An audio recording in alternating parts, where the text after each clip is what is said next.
Hey everyone, I'm Peter Stories here to guide you today. If you use this video to drift off to sleep, please tap like, hit subscribe, and drop a comment telling me where you're watching from and what time it is there. Now settle in, get cozy, and let yourself relax.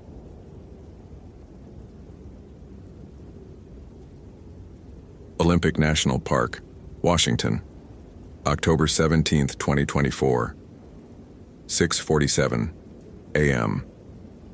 Marcus Hayes had been a ranger at Olympic National Park for 20 years, but the morning mist rolling through the Hoh rainforest still made him pause in reverence.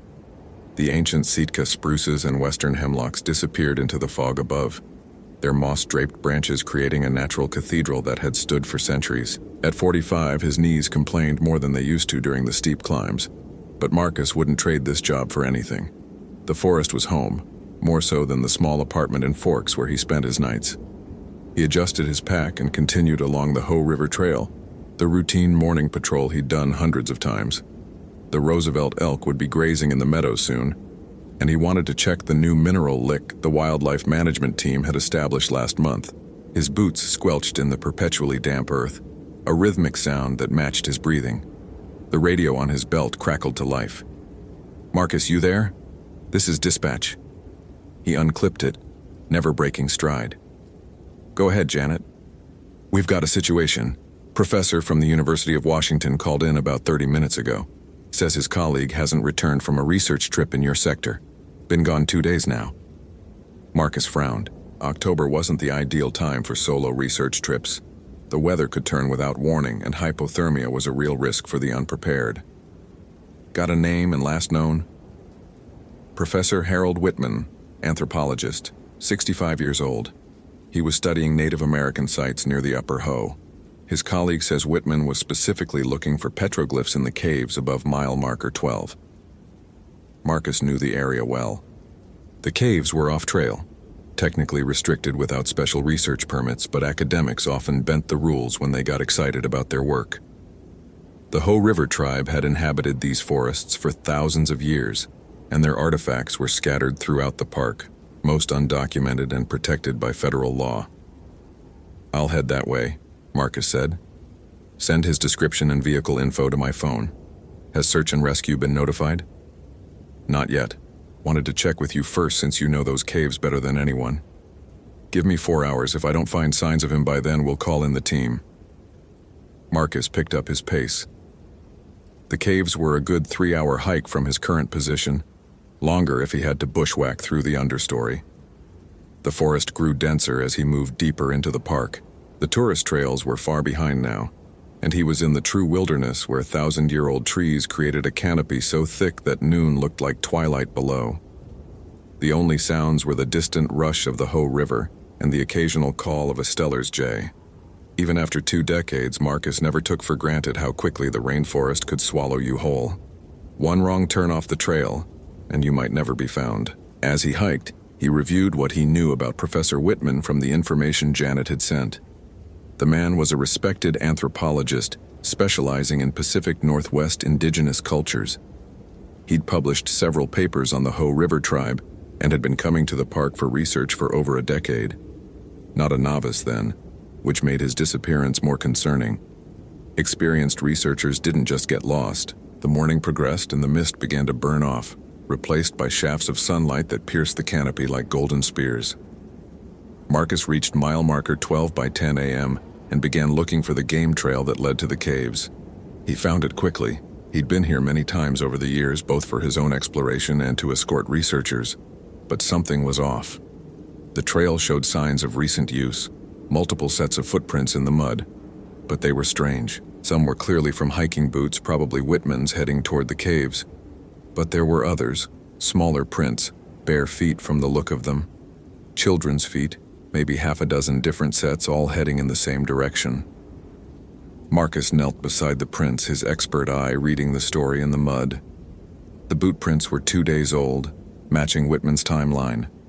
But the barefoot prints were fresher, maybe 12 hours. Who would bring children out here barefoot? The nearest authorized camping area was 15 miles away, and no permits had been issued for youth groups in this sector. He followed the trail up the steep incline toward the caves. his hand unconsciously checking the bear spray on his belt. The forest grew quieter as he climbed, the usual bird chatter diminishing until only the sound of his own breathing filled his ears. That wasn't right. The forest was never completely silent unless something had spooked the wildlife. The cave entrance appeared through the trees, a dark mouth in the hillside partially hidden by a curtain of moss and ferns. Marcus had explored it years ago. It went back about 200 feet into the mountain with several chambers connected by narrow passages. The Ho River tribe had used it for ceremonies centuries ago, and the walls bore faint petroglyphs that the Park Service kept off official maps to prevent vandalism. "Professor Whitman?" Marcus called out, his voice echoing off the rocks. "This is Ranger Hayes with the Park Service. Are you in there?" No response. Marcus pulled out his flashlight and entered the cave, the temperature dropping immediately. The familiar musty smell of bat guano and damp stone filled his nostrils. Whitman's boot prints continued into the darkness, still accompanied by the strange barefoot tracks. On the cave walls, his light revealed something that made him stop cold. New drawings covered the ancient petroglyphs. They were crude, childlike, drawn with what looked like charcoal or mud. Stick figures with too many limbs, animals with human faces, and recurring symbols that hurt to look at directly. But it was the freshness that disturbed Marcus most. Some of the drawings were still wet. He moved deeper into the cave, calling Whitman's name every few yards. In the second chamber, he found the professor's equipment, a backpack, camera, notebooks, all arranged neatly against the wall as if Whitman had just stepped away. Marcus examined the notebooks, finding detailed sketches of the original petroglyphs and extensive notes in cramped handwriting. The last entry was from 2 days ago. Incredible discovery. The petroglyphs here are older than anything previously documented. They tell of something the tribe called the first children, beings that existed in the forest before humans arrived. The tribe believed they still lived in the deep woods, ageless, waiting. There's a warning repeated several times.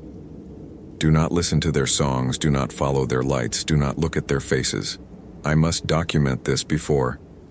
The entry ended mid-sentence. Marcus swept his light around the chamber and noticed a narrow passage he'd never explored before, partially hidden behind a fallen rock. The barefoot prints led directly to it, and there were drag marks in the dirt. Something heavy had been pulled through. He squeezed through the opening, his broad shoulders scraping against the stone. The passage opened into a larger chamber, and the smell hit him immediately. Decay, sweet and cloying, mixed with something else, something organic and wrong. His light revealed Professor Whitman slumped against the far wall. Marcus rushed to him, checking for a pulse. Weak, but present. The man was alive but unconscious, his skin pale and clammy. "Professor Whitman, can you hear me?" Marcus gently shook the older man's shoulder. Whitman's eyes fluttered open, unfocused and wild. "The children," he whispered, his voice barely audible. They're not children. They're so old, older than the trees. They sing, oh God, they sing such beautiful songs." "It's okay, Professor. I'm going to get you out of here." Marcus reached for his radio to call for backup, but Whitman grabbed his wrist with surprising strength. "They're still here," Whitman said, his eyes focusing on something behind Marcus. "They never left. They're watching us right now." Marcus turned his flashlight behind him, and his blood went cold. Dozens of small handprints covered the walls of the chamber, pressed into what looked like a mixture of mud and something darker. But these weren't normal handprints. Each had too many fingers, joints that bent in impossible directions. And in the center of each print was a small mouth, filled with tiny, perfect human teeth. A sound drifted through the passage, singing. Children's voices, high and sweet, singing a lullaby in a language Marcus didn't recognize. But underneath the innocent sound was something else, a resonance that made his teeth ache and his vision blur. "We need to leave. Now." Marcus hauled Whitman to his feet, supporting most of the older man's weight. They squeezed back through the passage, the singing growing louder behind them. As they entered the main chamber, Marcus's light caught movement near the cave entrance. Children stood there blocking their exit, 6 of them, maybe 7 or 8 years old in appearance, completely naked despite the cold. Their skin was pale as mushrooms, their hair long and tangled with moss and twigs. They stood perfectly still, holding hands, their mouths open in song. But their eyes were ancient, black from edge to edge, reflecting his flashlight like an animal's. Marcus took a step forward, and the children tilted their heads in perfect unison, the gesture so coordinated it looked rehearsed. One of them, a girl with hair so long it pooled around her feet, stepped forward. When she smiled, Marcus saw her teeth were filed to points. "Play with us," she said, her voice layered somehow, as if multiple people were speaking through her small mouth. "The forest is lonely. We've been alone for so long. We're leaving," Marcus said firmly, though his hand shook as he reached for his bear spray. "Step aside." The children laughed, a sound like wind chimes made of bone. "The old one played with us," the girl said, gesturing to Whitman. "He learned our songs, saw our true faces, now he's one of us. And you will be too." Whitman began to hum, the same melody the children were singing. His eyes had gone completely black, and when Marcus looked at him in horror, the professor smiled with too many teeth. Marcus made a decision. He triggered the bear spray, filling the cave entrance with capsaicin cloud. The children scattered, their song turning to inhuman shrieks that no child's throat should be able to make. He dragged Whitman through the cloud, his own eyes burning and streaming tears. Outside, the forest was silent and still. No birds, no insects. Even the ever-present sound of the river seemed muted. Marcus half-carried, half-dragged Whitman down the trail, his radio crackling with static every time he tried to call for help. Behind them, the singing started again, following them through the trees. "They're coming."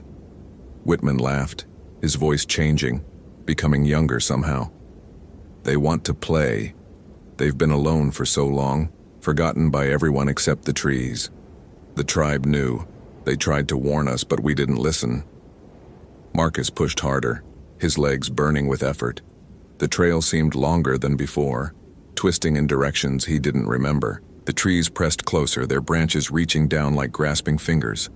And always, the singing followed them. Then he saw them. The children were in the trees, moving through the canopy with impossible agility. They swung from branch to branch, their long hair streaming behind them like smoke. One dropped down directly in front of them, landing in a crouch that should have broken bones. When it stood, Marcus saw its joints bent backward at the knees and elbows, allowing it to move in ways that violated human anatomy. "Please," it said in that horrible layered voice. "We're so hungry. We've been eating moss and beetles for decades. The old one promised us meat if we taught him our songs." That's when Marcus noticed the bones scattered in the underbrush. Small animals mostly, but some larger. Some that looked disturbingly human-shaped. His hand went to his service weapon, though he knew it would be useless. Whatever these things were, they weren't really children.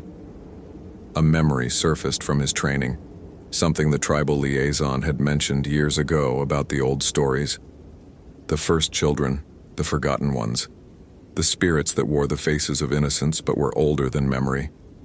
They fed on the lost, the lonely, those who strayed too far from the path, and once you heard their song, really heard it, you belonged to them forever. The singing grew louder, more complex, harmonies that shouldn't exist weaving through the air. Marcus felt his mind starting to fray at the edges, the urge to stop running, to turn and look at their true faces, to join their eternal play growing stronger with each note. But then, through the supernatural chorus, he heard something else. A helicopter.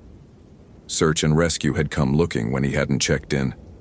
He fired his flare gun straight up, the red light punching through the canopy. The children's song turned to screams of rage. "You can't leave!" they shrieked in unison. "No one leaves! The forest keeps everyone!" They descended from the trees, no longer maintaining their human facade. Their limbs stretched and contorted, fingers becoming claws, mouths opening too wide, revealing rows of teeth like a shark's. Marcus didn't look back, just ran toward the sound of the helicopter, dragging Whitman, who was now laughing and crying simultaneously. They burst out of the tree line into a meadow where the rescue helicopter was landing. The search and rescue team rushed toward them, but Marcus could see their confusion as they looked past him at the forest edge. The children stood there just inside the shadows of the trees, looking like normal kids again. One of them waved sweetly at the rescue team. "Don't look at them," Marcus shouted, but it was too late. One of the younger SAR members, Tommy Chen, took a step toward the forest. "Are those kids okay?" Tommy asked, his voice dreamy. "They look lost. We should help them." Marcus tackled Tommy before he could take another step, both men hitting the ground hard. "Get us in the air now," he screamed at the pilot. "Don't look at the forest, don't listen to anything you hear." The team, trained to follow emergency protocols without question, loaded them into the helicopter. As they lifted off, Marcus looked down to see the children emerging from the forest, their heads tilted up to watch them leave. Even from height, he could see them singing, their mouths moving in perfect synchronization. Whitman was sedated and flown to Harborview Medical Center in Seattle. The official report stated he'd suffered from severe hypothermia and dehydration leading to hallucinations. Marcus filed his own report, but it was classified and buried in the Park Service archives.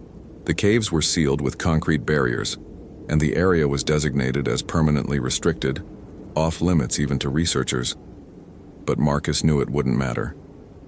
3 weeks later, he was doing paperwork in the ranger station when the call came in. Professor Whitman had walked out of the hospital in the middle of the night, leaving only a note. "The children are calling. They taught me such beautiful songs." His body was never found. Marcus tried to return to his normal routine, but the forest felt different now. He could feel them watching from the deep woods, waiting. Sometimes, on quiet mornings when the mist was thick, he swore he could hear singing carried on the wind. Children's voices, sweet and innocent, calling him to come play. The other rangers noticed his change. He refused any assignments near the Ho River's upper reaches, wouldn't patrol alone anymore, and had developed a habit of constantly checking behind him on trails. They thought he was having some kind of breakdown, maybe PTSD from the Whitman rescue. 6 months passed. Marcus was considering early retirement, maybe moving somewhere with no forests at all. Arizona maybe, or Nevada. Somewhere the trees couldn't watch him. He was packing up his apartment in Forks when he heard it. Children singing outside his window. That same horrible, beautiful melody that had followed him out of the cave. He looked out the window. The street was empty except for a lone child standing under the streetlight, a girl with long dark hair wearing a tattered dress. She looked up at his window and smiled, revealing those filed teeth. She held something in her hands, one of his ranger badges, the spare he kept in his truck. How had she gotten it? "We miss you, Ranger Marcus," she called up to him, her layered voice carrying impossible distances. "The professor is happy with us now. He plays such fun games. Won't you come play too? The forest is lonely without you." Marcus backed away from the window, reaching for his phone to call. Who? The police? The Park Service? Who would believe him? When he looked again, the girl was gone, but the singing continued, now coming from multiple directions. They were surrounding his building. He grabbed his emergency bag and ran for his truck, but they were waiting in the parking lot. A dozen of them now, all holding hands in a circle around his vehicle, singing that damned song. Up close, he could see details he'd missed in the cave. Their skin had a subtle bark-like texture. Their hair was actually some kind of moss or lichen, and their bare feet had too many toes, spreading like roots where they touched the ground. "You can't run from the forest," they said in unison. "It's inside you now. Every time you close your eyes, you see the trees. Every time you sleep, you dream of the deep woods. You belong with us." They were right. The dreams had started the night after the rescue. Dreams of running through the forest on all fours, of climbing trees with impossible ease, of hunting things in the dark while singing ancient songs. Dreams that felt more real than his waking life. "What are you?" Marcus asked, his voice barely a whisper. The children tilted their heads, considering. "We were here first," they finally answered. "Before your kind, before the tribes, before names and words. We are what the forest dreams, what grows in the spaces between the trees. We are the ones who remember when the world was young and wild and honest. And now we're lonely, the girl added, stepping forward. So few believe in us anymore. So few can see us for what we truly are. But you can, Ranger Marcus. You've always known the forest was alive, haven't you? You've felt us watching all these years. Marcus wanted to deny it, but couldn't. He had felt it. That sensation of being observed during solo patrols. The certainty that the forest had a consciousness of its own. The way certain groves felt hostile or welcoming, independent of any logical reason. The professor understood. The children continued. He studied the old warnings, learned our true nature, and still chose to join us. He's happy now, free from the prison of aging flesh, part of something eternal. You could be too. You're killers, Marcus said, remembering the bones in the forest. You hunt people. They laughed, that wind chime sound that made his teeth hurt. Everything hunts, Ranger Marcus. The eagle takes the salmon, the wolf takes the elk. The forest takes everything in the end. We only take the lost, the lonely, those who hear our song and choose to follow. We never force anyone. The professor came willingly, once he understood what we offered. And what's that? Forever, they said simply. To be part of the forest forever, never aging, never dying, never alone.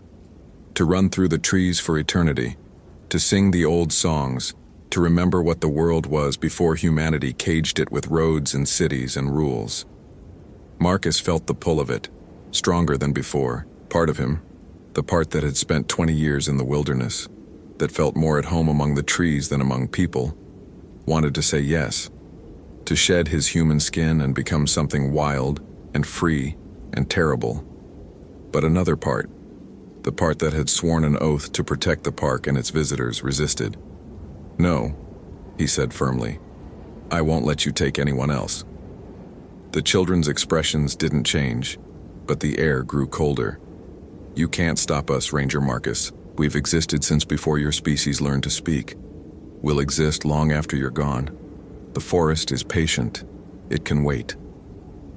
They began walking backward, still holding hands, still singing. One by one, they faded into the darkness between the streetlights until only the girl remained. We'll be waiting, she said softly.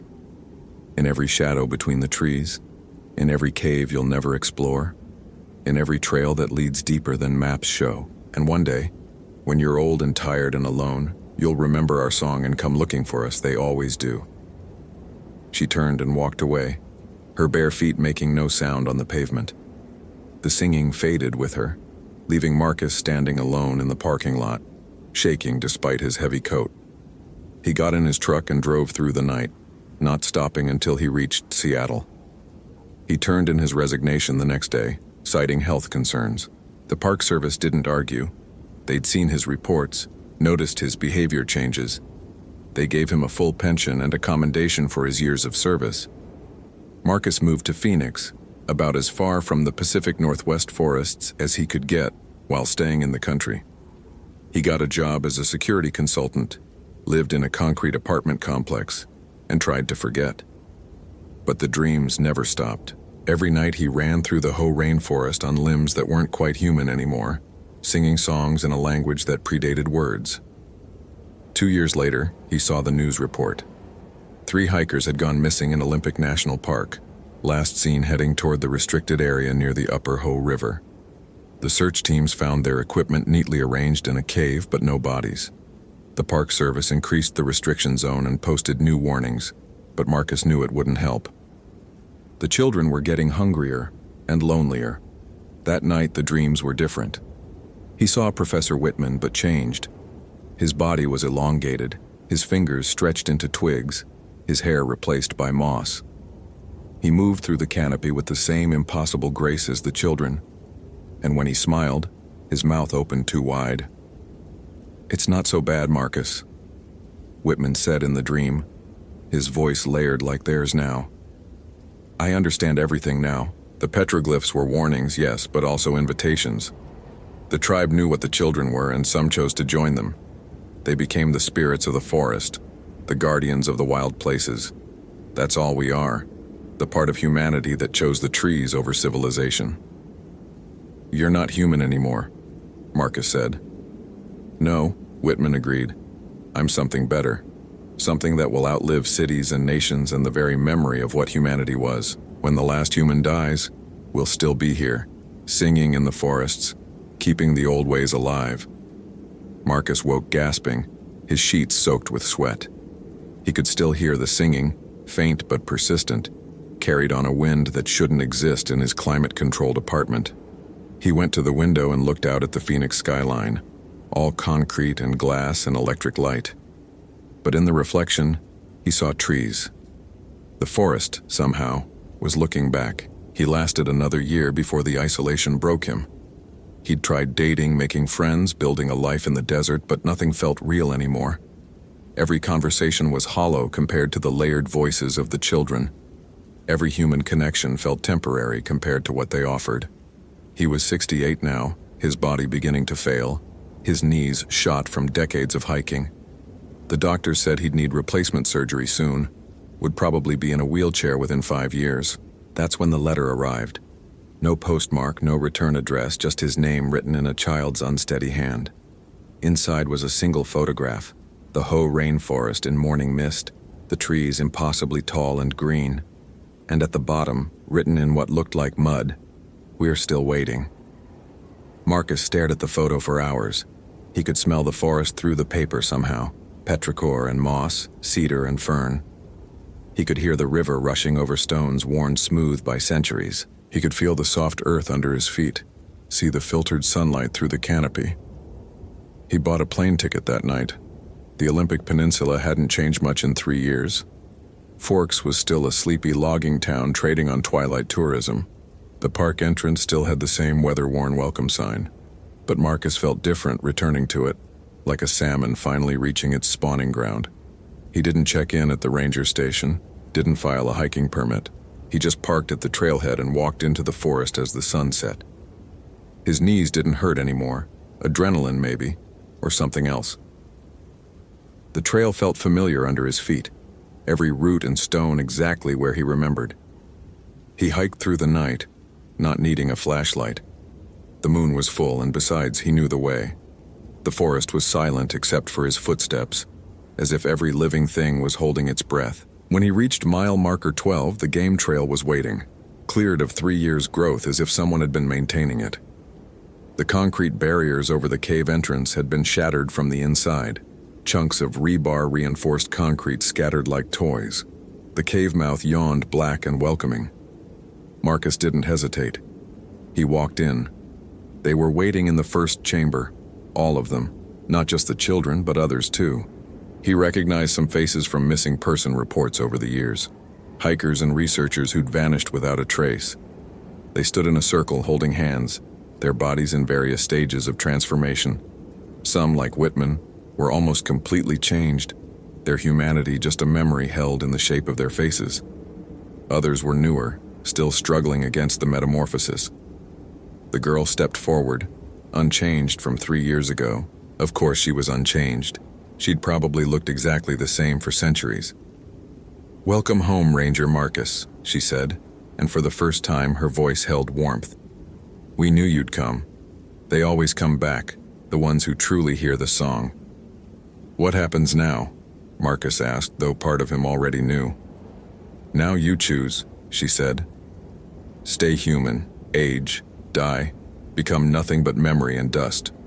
Or join us, become part of the eternal forest, sing the old songs forever. The transformation isn't pleasant, but pain is temporary. What we offer is forever." Marcus looked around the cave, at the faces of the transformed. Some looked peaceful, others terrified, but all were singing now, that haunting melody that had haunted him for 3 years. He thought about his empty apartment in Phoenix, his failing body, his isolated existence. Then he thought about 20 years of walking these trails, of feeling truly alive only when surrounded by trees. "Will I remember?" he asked. "Will I still be me?" The girl tilted her head, considering. "You'll remember everything. But it won't matter anymore. Human concerns, bills, politics, mortality, they'll seem like dreams you once had. You'll be part of something larger, older, truer than anything humanity has built. Marcus thought about all the people who would disappear after him, drawn by the children's song. He thought about his duty to protect them, but then Whitman spoke, his voice barely recognizable but still carrying a trace of his professorial tone. "I studied them for decades without understanding," Whitman said. "They're not evil, Marcus. They're just other. They're what we might have become if we'd chosen differently at the dawn of civilization. They're the path not taken, and they're lonely for their own kind." "We don't take anyone who doesn't want to come," the children added in unison. "We sing, and those who hear the true song, who understand what we offer, they choose. The forest doesn't force, it invites." Marcus felt the last of his resistance crumble. He'd made his choice 3 years ago, really, when he'd first heard their song. Everything since had just been delaying the inevitable. "Show me," he said. The children smiled, their filed teeth gleaming in the darkness. They began to sing, but this time Marcus didn't resist. He let the melody fill him, let it reshape him from the inside out. The transformation started in his bones, a deep ache that became agony and then transcended pain entirely. He felt his skeleton elongating, joints reversing, fingers stretching. His skin hardened, taking on the texture of bark. His hair fell out, replaced by soft moss. The human part of his mind screamed, but it was distant, unimportant. The forest was filling him. Centuries of growth and decay, the endless cycle of life and death and rebirth. He saw the world through compound eyes now, could taste the chemical signals plants used to communicate, could hear the ultrasonic calls of bats and the infrasonic groans of trees swaying in wind. When it was over, he stood transformed. His ranger uniform hung in tatters on his changed body. He was taller now, thin as a sapling but strong as an old-growth cedar. His fingers had become twigs that could still manipulate objects but could also root into soil to draw nutrients. His feet were spreading roots that could grip bark or stone with equal ease. "How do you feel?" the girl asked, though she no longer looked like a girl to his new eyes. He could see her true form now, ancient, tree-like, a perfect fusion of plant and animal, something that had never been human but had worn that shape like a costume. "Free," Marcus answered, his voice layered like theirs now, harmonizing with itself. "I feel free." They taught him to hunt in the canopy, to move through the trees faster than any human could run on the ground. They showed him how to sing the old songs that could lure the lost and lonely, how to wear the shape of innocence when needed. They shared the memories of the forest, stretching back to the Ice Age and beyond. He learned he wasn't the first ranger to join them. There had been others over the decades, protectors of the forest who'd heard the deeper call of the wild. They formed a special caste among the children, using their knowledge of human systems to keep the deep woods protected, to ensure the restricted areas stayed restricted, to misdirect searches when necessary. The hunger was the hardest part to accept. Not a physical hunger, they could survive on moonlight and rain if needed, but a spiritual hunger for companionship, for others who could hear the song. It drove them to sing, to call, to wait at the edges of civilization for those rare souls who belonged with them. Marcus took his place among them, another voice in the eternal chorus. He learned to recognize the ones who would come, the hikers who lingered too long at viewpoints staring into the forest depths, the researchers who spent more time with trees than people, the children who wandered from campsites, following fireflies deeper into the woods. Not all who heard the song would come. Most would feel a chill, a moment of inexplicable dread, and hurry back to their safe, human world. But a few, maybe 1 or 2 a year, would stop and listen, would hear the promise in the melody, would choose the forest over the city, the eternal over the temporary. 5 years after his transformation, Marcus encountered another ranger on patrol. She was young, maybe 25, with the same wonder in her eyes that he'd once had. She was investigating reports of strange singing near the restricted area, had found tracks that didn't make sense.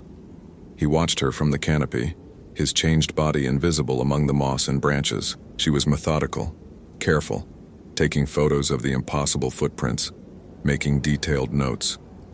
When she reached the shattered concrete barriers at the cave entrance, she hesitated. "Hello?" she called into the darkness. "Is someone in there?" Marcus wanted to warn her, to tell her to run, to never come back. But he also recognized something in her, that deep connection to the forest, that sense of belonging among the trees rather than in towns. She would hear the song truly. He knew she would understand what they offered. So he sang. Just a few notes, carried on the wind, barely audible. She froze, her head tilted, listening. He saw the moment the song reached her, really reached her. Her eyes widened, pupils dilating. She took a step toward the cave, then another. "That's beautiful," she whispered. "What is that?" The other children joined him, their voices weaving together into something that was more than music. It was the sound of wind through leaves, of rain on bark, of seeds sprouting in dark earth. It was every sunrise the forest had ever seen, every storm it had weathered, every secret it kept. The ranger, Sarah, her name tag said, walked into the cave as if in a trance. But Marcus could see she was fully aware, fully choosing. The song didn't compel, it revealed. It showed what life could be without the constraints of mortality, society, human limitation. They were waiting for her in the chamber, the whole family of the forest. Dozens now, all the lost and lonely who'd chosen the trees over time. Sarah looked at them, really looked, not flinching from their transformed states, and Marcus saw recognition in her eyes. "I've dreamed of you," she said softly. "Ever since I was a child. I've dreamed of running through the trees forever, of being part of something ancient and wild." "Dreams are just memories of what could be," the children replied. "You've always belonged here. You've always heard our song even when you couldn't name it." Sarah looked at her ranger uniform, her radio, her human life. Then she looked at the children, at the promise of eternity among the trees. Marcus knew what she would choose before she spoke. "Show me," she said, just as he had 5 years ago. The transformation was easier to watch the second time, knowing what beauty waited on the other side of the pain. Sarah screamed, then laughed, then sang as her body reshaped itself into something between human and tree, animal and plant. When it was over, she stood among them, bark-skinned and moss-haired, her eyes black as forest pools but shining with joy. "Welcome, sister," Marcus said, his branching fingers touching hers. "Welcome to forever." Together, they returned to the canopy, to the eternal dance through the trees. More would come. They always did. The lonely, the lost, the ones who heard the deeper songs of the wild. The forest would call and a few would answer, choosing the ancient over the modern, the eternal over the temporary. And in the restricted zones of Olympic National Park, where the trails ended and the maps lied, the children of the forest would wait. Patient as trees, old as stones, singing their beautiful, terrible songs. They would wait for the ones who belonged with them, the ones who understood that some prices were worth paying for forever. The Park Service would continue filing reports of missing hikers, would expand restricted areas, would post more warnings. But it wouldn't matter. The forest was patient. It had been there before humans carved out their civilizations, and it would be there after the last city crumbled to dust. And in the deepest groves, where sunlight never touched the ground, the children would play their eternal games, sing their timeless songs, and wait for the next lonely soul to hear their call. Because everyone belonged somewhere, and some belonged to the forest, forever.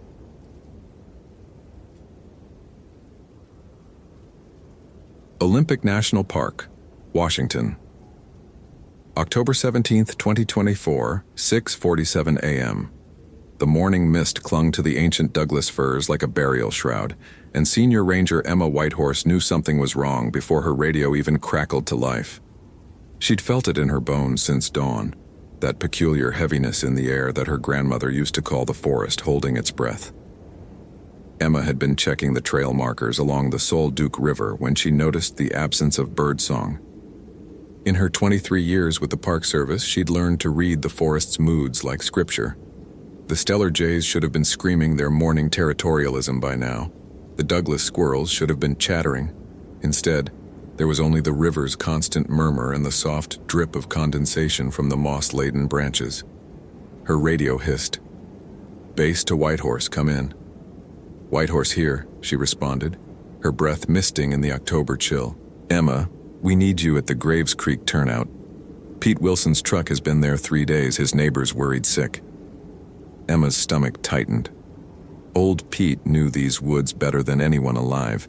He'd been a ranger here for 35 years before retiring. If something had happened to him... "Copy that, 20 minutes out." She turned her truck around on the narrow forest road, tires crunching on the carpet of fallen needles. The fog grew thicker as she descended into the valley, reducing visibility to mere yards. The old-growth giants loomed out of the mist like primordial sentinels, their trunks wider than her truck. Some of these trees had been standing when her ancestors first walked these paths, long before European ships ever touched the Pacific shore. Pete's battered Ford pickup sat alone in the turnout, covered in a fine layer of moisture and fallen leaves. Emma parked beside it and climbed out, her boots squelching in the saturated earth. The driver's door was unlocked, keys still in the ignition. Pete's walking stick, a gnarled piece of oak he'd carved himself, leaned against the passenger seat. She keyed her radio. "Vehicle located. No sign of Wilson. Beginning trail search." "Copy that. Want us to send backup?" Emma studied the trailhead. Pete's boot prints were still visible in the mud, heading into the forest along the abandoned Graves Creek mining trail. That trail had been officially closed since the 1970s, after a series of disappearances that were never properly explained. Pete knew that history better than anyone. So why had he gone in there? "Not yet. Let me do an initial sweep. The old mining trail isn't on our regular patrol routes for a reason." "Be careful, Emma. That area gives everyone the creeps." She couldn't argue with that. Even her grandmother, who'd been born on the Maca Reservation 90 miles northwest, had warned her about certain places in these mountains. Places where the old spirits hadn't been properly laid to rest. Places where things that predated human memory still lingered. Emma grabbed her pack and started down the trail. Pete's tracks were easy to follow at first, the methodical gait of an experienced woodsman who knew where he was going. But about a half-mile in, something changed. The footprints became erratic, sometimes doubling back, sometimes veering off trail into the underbrush. In one muddy section, it looked like he'd been running. The fog seemed to thicken with every step, muffling sound until even her own breathing seemed distant. The massive cedars and hemlocks created a cathedral of green shadows, their canopy so thick that only the faintest light filtered through. Moss hung from branches like tattered curtains and nurse logs. Massive fallen trees that had become gardens for new growth crossed the trail like ancient bones. 2 miles in, she found Pete's jacket. It hung from a branch 15 feet up, torn nearly in half. There was no blood, but the fabric had been shredded with surgical precision, as if something had peeled it off him layer by layer. Emma's hand instinctively moved to her sidearm, though she knew a Glock wouldn't help against whatever had done this. A sound drifted through the fog, soft, rhythmic, like breathing. But it was coming from underground. Emma followed the sound off trail, pushing through sword ferns and salal, until she found herself at the edge of a depression in the forest floor. It was roughly circular, maybe 30 feet across, and the vegetation around its rim was dead. Not just dead, but blackened and twisted, as if it had been burned from the inside out. At the center of the depression was a hole. It wasn't a natural formation. The edges were too perfect, carved into the bedrock with impossible precision. Strange symbols ran around the rim, not Native American, not anything Emma recognized from her anthropology degree. They seemed to writhe when she looked at them directly, making her eyes water. The breathing sound was definitely coming from down there. "Pete?" she called out, her voice swallowed by the fog. "Pete Wilson, "This is Ranger Whitehorse. Are you injured?" The breathing stopped. Then, from deep in the hole came Pete's voice, but wrong, distorted, as if he was speaking through water. "Emma, don't. Come down." "It's awake." Every instinct screamed at her to run, to call for backup, to get as far from this place as possible. But Pete was down there. 70-year-old Pete, who'd taught her how to track elk her first year on the job, who brought homemade jerky to the station every Christmas, who'd saved 3 lost hikers just last spring despite his bad hip. Emma pulled out her flashlight and rope. The beam barely penetrated the darkness of the hole, revealing rough carved steps spiraling down into the earth. The air rising from below smelled wrong, metallic and sweet like rotting fruit mixed with copper.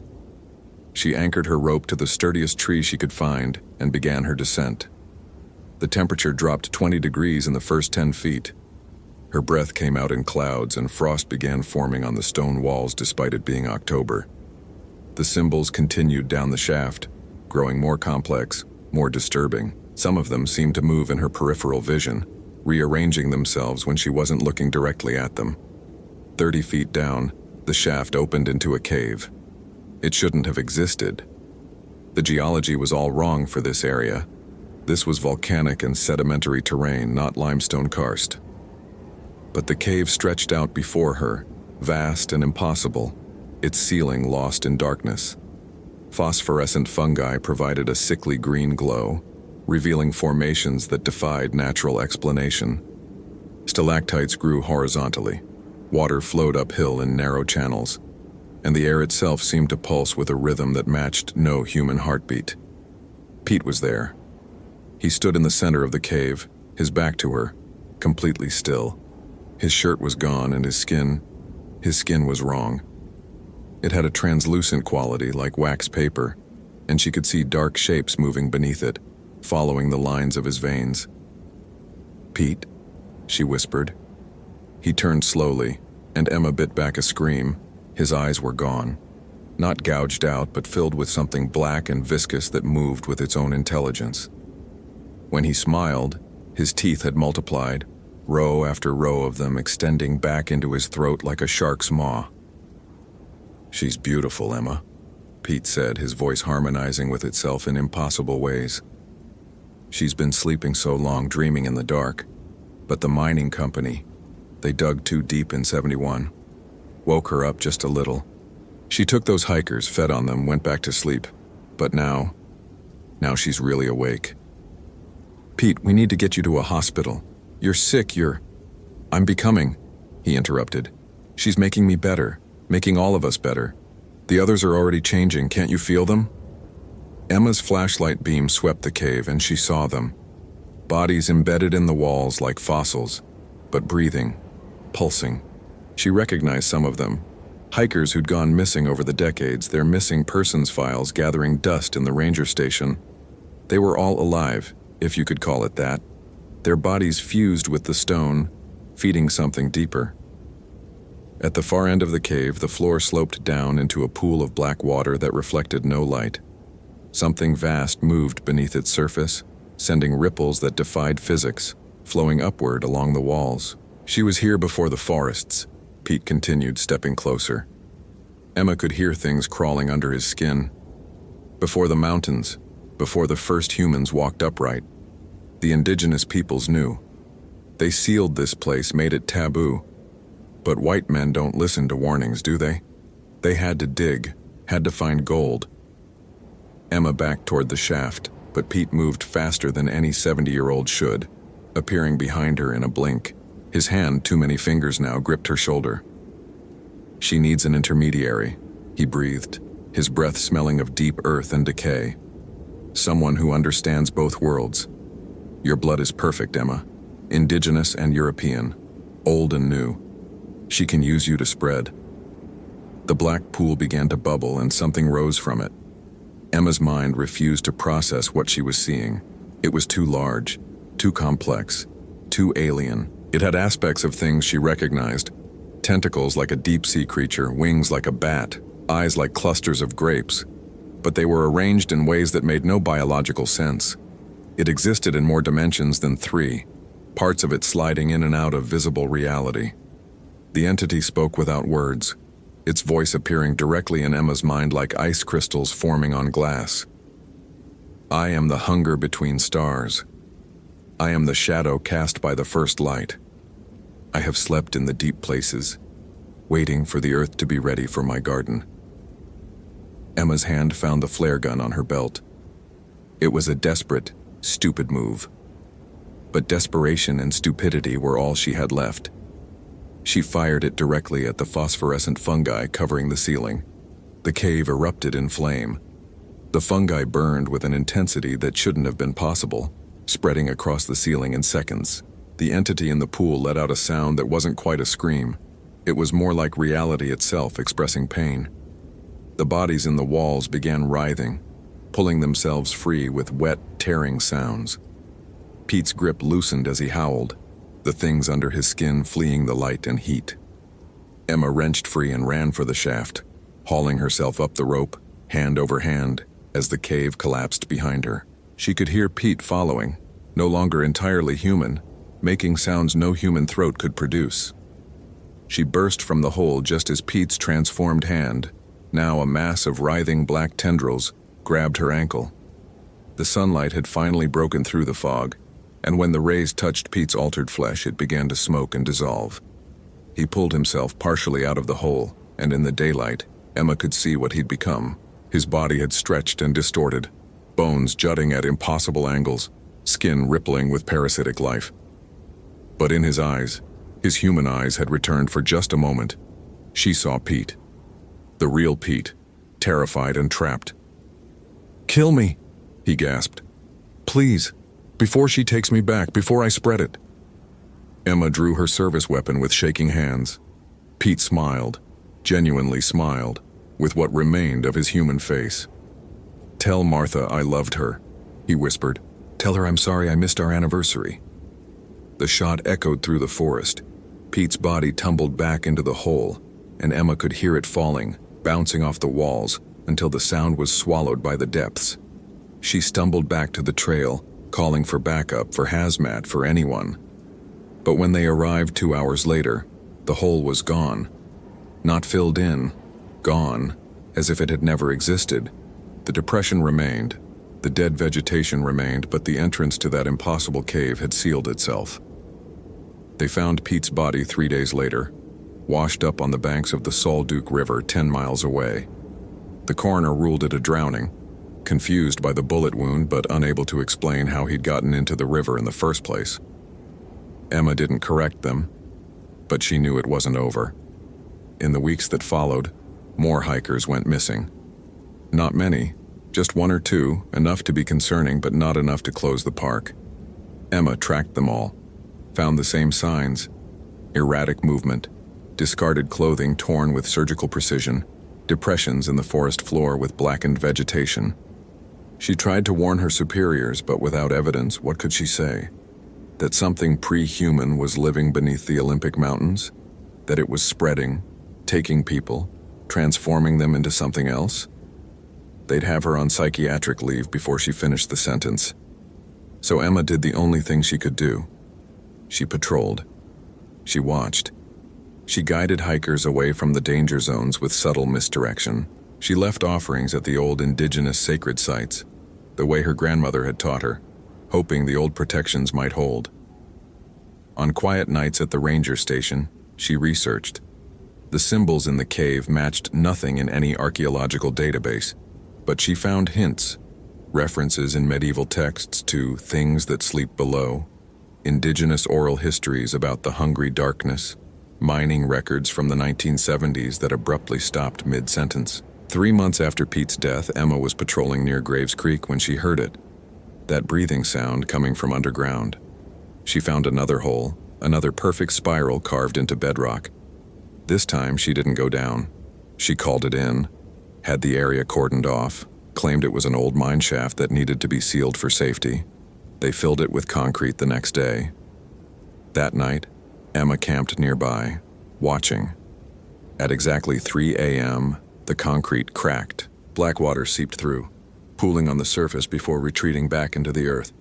The crack sealed itself by dawn, but the message was clear. It was still down there, still waiting, still hungry. Emma requested a transfer the next week, citing family obligations. Her supervisor approved it, confused why their best senior ranger would suddenly want to leave. She couldn't explain that she wasn't running away, she was following the pattern. The disappearances weren't random. They formed a line, moving steadily northeast through the Cascades toward the populated areas of Puget Sound. The thing beneath the park was spreading, and Emma Whitehorse was the only one who knew. Her last day on the job, she stood at the Graves Creek turnout where she'd found Pete's truck 6 months earlier. The forest looked the same, ancient, misty, magnificently indifferent to human concerns. But Emma could feel it now, that presence underground, vast and patient and utterly alien. She left an offering at the trailhead, tobacco, sage, and a small obsidian knife her grandmother had given her. It was a futile gesture, she knew. You couldn't appease something that predated human concepts of appeasement, but it felt right, necessary, a small act of defiance against the hungry darkness. As she drove away, Emma saw movement in her rearview mirror. A figure stood at the forest edge, watching her leave. It might have been human once. It raised one too many jointed hand in what could have been a wave or a warning. She didn't stop. She had work to do, people to warn, a migration to track. The entity below Olympic National Park was only the first. Her research had found similar patterns globally, places where things that shouldn't exist were waking up, testing boundaries, preparing for something. Emma Whitehorse drove east into the rising sun, her truck loaded with maps, weapons, and her grandmother's journals. Behind her, the ancient forest kept its secrets, and beneath it, in the deep places where light had never reached, something vast and hungry continued to dream of the garden it would make of the world. The radio crackled with the morning ranger report. Another beautiful day in Olympic National Park. All trails clear, no incidents to report. Emma turned the radio off and kept driving. In the Olympic Mountains, the breathing continued, patient and eternal, waiting for the next curious soul to dig too deep.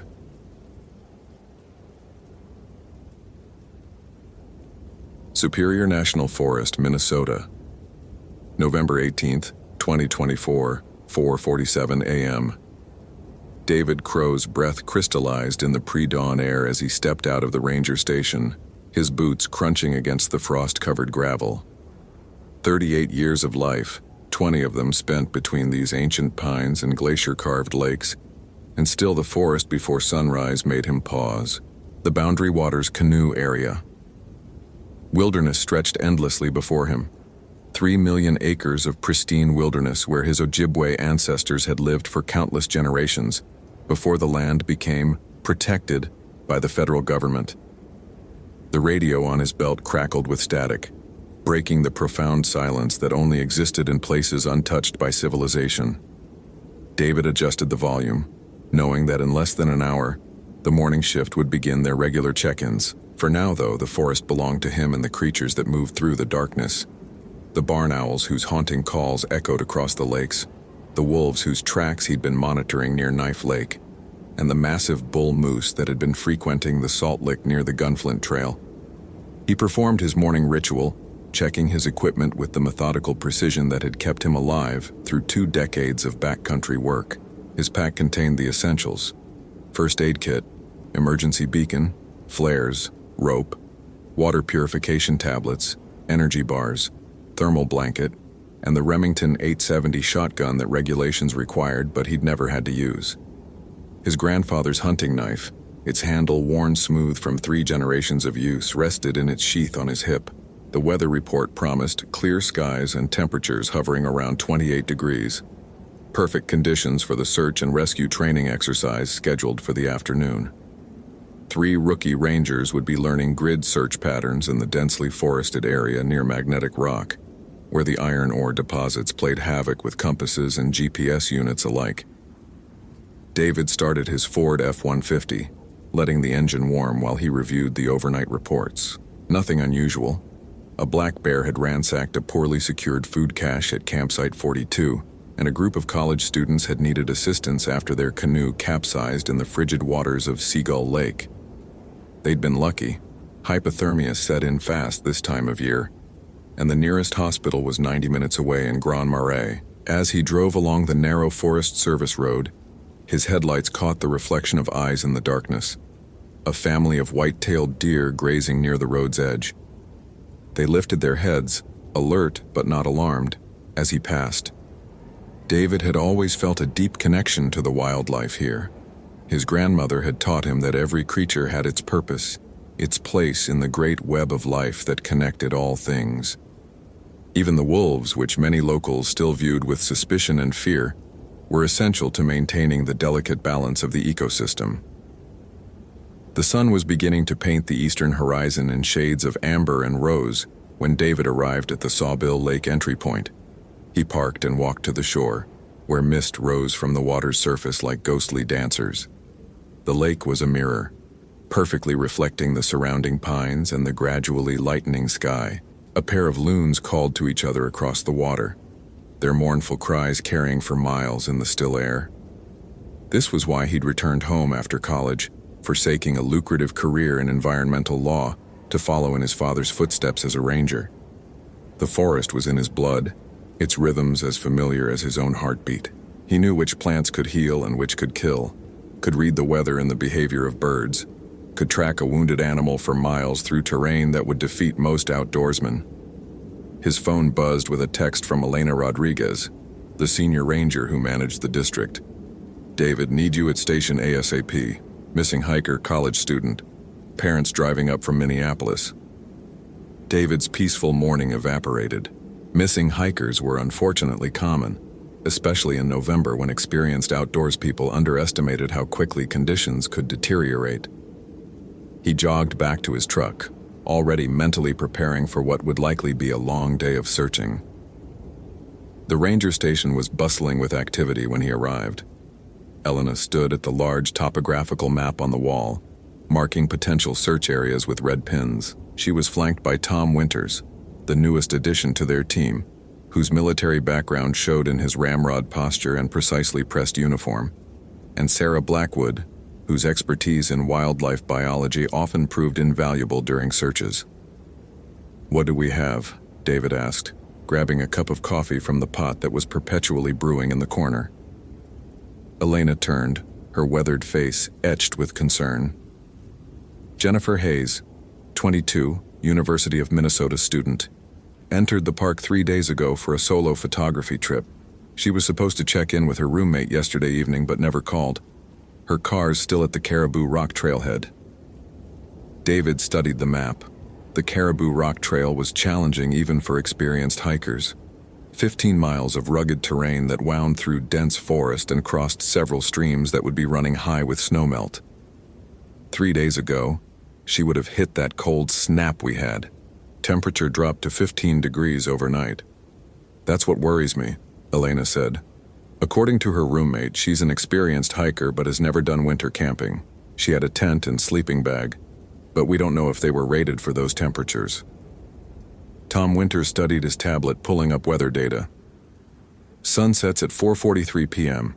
That gives us less than 11 hours of daylight. If she's injured or suffering from exposure, he didn't need to finish. They all knew the statistics. In near-freezing temperatures, an injured hiker could succumb to hypothermia in a matter of hours.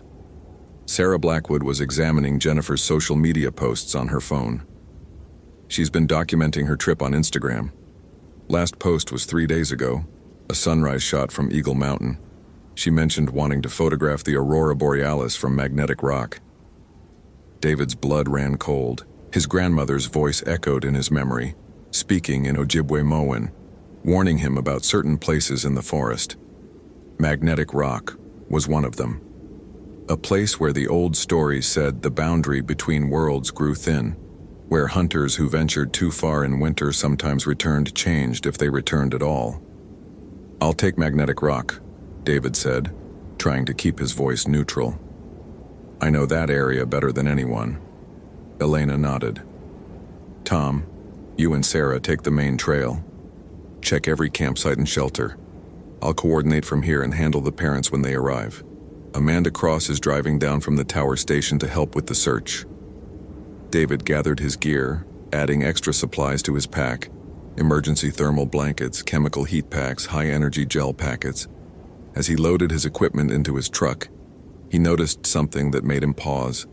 The birds had gone silent. Not the normal quiet of morning feeding time, but an absolute absence of sound that pressed against his eardrums like a physical weight. He'd experienced this silence only once before, 15 years ago, when he'd been tracking an injured elk through a remote section of the forest. He'd found the elk eventually, or what remained of it. The carcass had been stripped of meat with surgical precision, the bones cracked open for marrow, arranged in a pattern that had made his grandfather cross himself when David described it. The drive to Magnetic Rock took 40 minutes along increasingly rough Forest Service roads. As he drove, David tried to shake off the unease that had settled in his chest. Jennifer Hayes was probably just lost, maybe nursing a twisted ankle in one of the many granite outcroppings that gave the area its name. The strange silence was just coincidence, nothing more. But his grandmother had taught him to trust his instincts, and right now, every fiber of his being was telling him something was terribly wrong. The parking area near Magnetic Rock was empty except for a blue Honda Civic with a University of Minnesota parking sticker. David called in the license plate. It matched Jennifer Hayes' registration. He examined the car carefully. No signs of struggle. Nothing unusual except for a parking ticket that had been placed 3 days ago, meaning she hadn't returned to move her vehicle as planned. David shouldered his pack and set off down the trail, his practiced eye scanning for any sign of disturbance. The path was well marked for the first 2 miles, winding through stands of paper birch and balsam fir. He found Jennifer's tracks easily enough. Size 7 hiking boots with a distinctive wear pattern on the left heel. She'd been moving at a steady pace, stopping occasionally to take photographs based on the tripod marks he found in the soft earth. As he climbed higher, approaching the magnetic anomaly that gave the rock its name, David noticed the first signs that something was amiss. The tracks became erratic, as if Jennifer had been running, then walking, then running again. At one point, she'd left the trail entirely, crashing through the underbrush for 30 yards before returning to the path. David followed her deviation from the trail, pushing through the thick undergrowth. That's when he found the first piece of equipment: her camera, an expensive Nikon DSLR, hanging from a broken branch. The camera was still functional, and David scrolled through the recent photos. Sunrise shots, pictures of frost patterns on leaves, a curious gray jay. Then the photos became strange. Blurry shots of trees, dozens of them, all taken at odd angles as if she'd been photographing something moving through the forest. The last photo made David's blood run cold. It was taken at night, the flash illuminating a figure standing between the trees perhaps 50 feet away.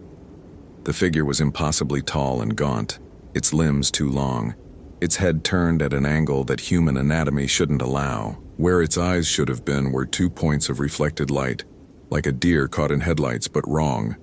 Predatory rather than prey. David pocketed the camera and continued following Jennifer's trail. The temperature was dropping as clouds rolled in from the northwest, and the first flakes of snow began to fall. He found more of her equipment scattered along the path: a water bottle still half full, a hiking pole bent at an unusual angle, a torn piece of her jacket caught on a thorny bush. The tracks led him deeper into the forest, away from the established trails and into an area he rarely patrolled. The trees here were older, their trunks massive and scarred by centuries of storms and fires.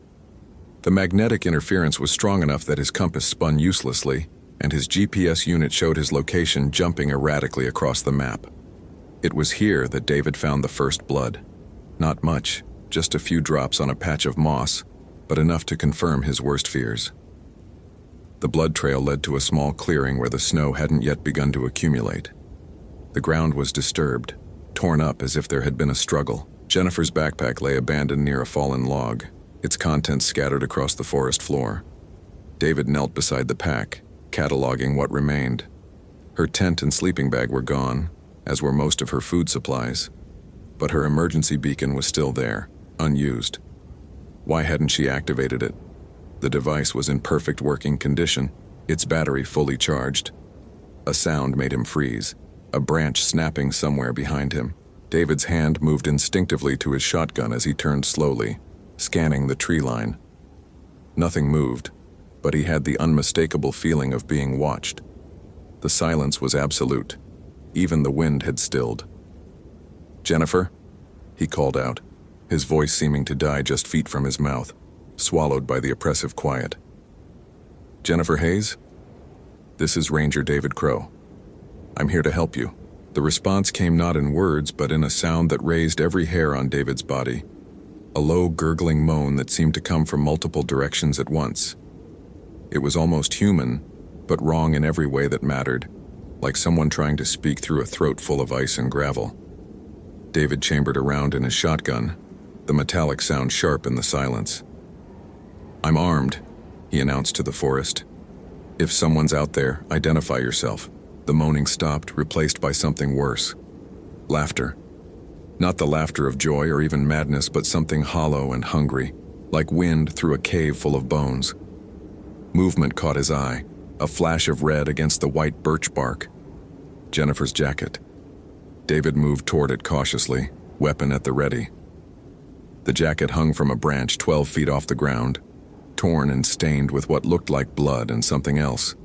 A black tar-like substance that gave off a putrid smell. How had it gotten so high? The nearest climbing holds on the tree were minimal, and Jennifer, according to her file, was only 5'4". David's radio crackled to life, making him jump. "David, this is Elena. Status report?" He keyed the mic with a trembling hand. "I've found her equipment and signs of a struggle. Blood trail. Requesting immediate backup at my GPS coordinates." "Copy that. Tom and Sarah are 40 minutes from your position. We've got state police en route as well. Any sign of the subject?" Before David could respond, he heard it, a voice weak and terrified calling from deeper in the forest. "Help me. Please. Someone help me." It was a young woman's voice. It had to be Jennifer. "I've got voice contact," David reported, moving to investigate. "David, wait for backup." He turned the volume down on his radio. 40 minutes was too long if Jennifer was injured and exposed to the elements. The snow was falling heavier now, and the temperature had dropped at least 10 degrees in the last hour. David followed the voice, moving carefully through the increasingly dense underbrush. The trees seemed to press in around him, their branches reaching like gnarled fingers. The voice continued, pleading, sobbing, always just ahead, leading him deeper into the wilderness. After 10 minutes of pursuit, David stopped. Something was wrong. The voice hadn't gotten any closer despite how far he'd traveled. And there was something about its quality, a repetitive nature to the pleas, like a recording being played on a loop. His grandmother's stories came flooding back. The Wendigo, the creature that had once been human, transformed by the consumption of human flesh during a harsh winter. It could mimic human voices, they said, to lure victims away from safety. It was always hungry, always hunting, its appetite never satisfied. David began backing up slowly, keeping his weapon raised. The voice continued, but now he could hear the deception in it. The words were right, but the emotion was wrong, like an actor reading from a script they didn't understand. A twig snapped behind him. David spun around to find Amanda Cross, the rookie ranger from Tower Station, standing 10 feet away. Relief flooded through him. "Amanda, thank God. We need to..." The words died in his throat.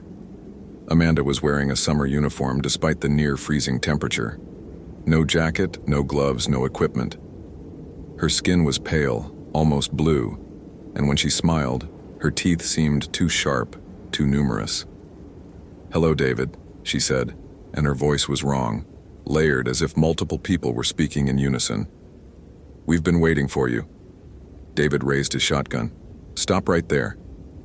Amanda tilted her head at an impossible angle, her neck extending like putty. "Your grandmother told you stories, didn't she? About the old hunger, the winter walker, the thing that wears human skin?" "Where's Jennifer Hayes?" David demanded, his finger on the trigger. "Jennifer?" Amanda laughed, that hollow, hungry sound. She was delicious, so warm, so full of life. But not enough. Never enough. The hunger never stops, David. It grows and grows until it consumes everything. David's mind raced. Amanda Cross had been a real person. He'd met her at the orientation last week. Young, eager, fresh out of college with a degree in forestry. What was this thing wearing her face? "You're not Amanda," he said, trying to keep his voice steady. "No," the thing agreed, taking a step closer. Its movements were wrong, joints bending in ways that defied human anatomy. Amanda came looking for the missing girl 2 nights ago.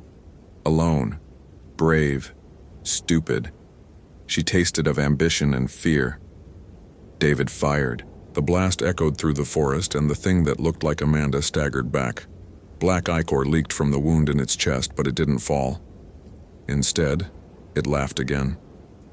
"Iron pellets," it said, looking down at the wound with curiosity. "Your ancestors knew better. They used silver, blessed by the medicine men wrapped in sage and sweetgrass."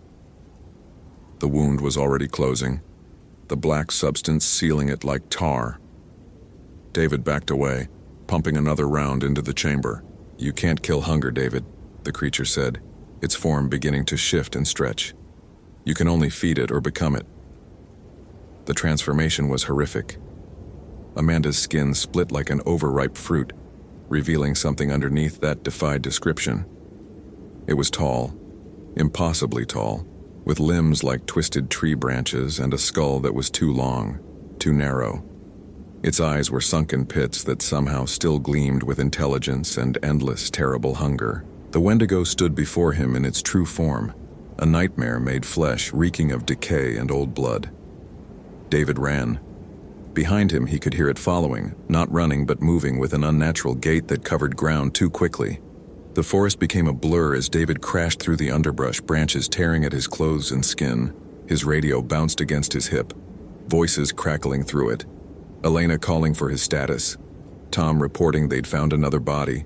Sarah screaming about something in the trees. The creature wasn't just hunting him. It was herding him, driving him toward some predetermined destination.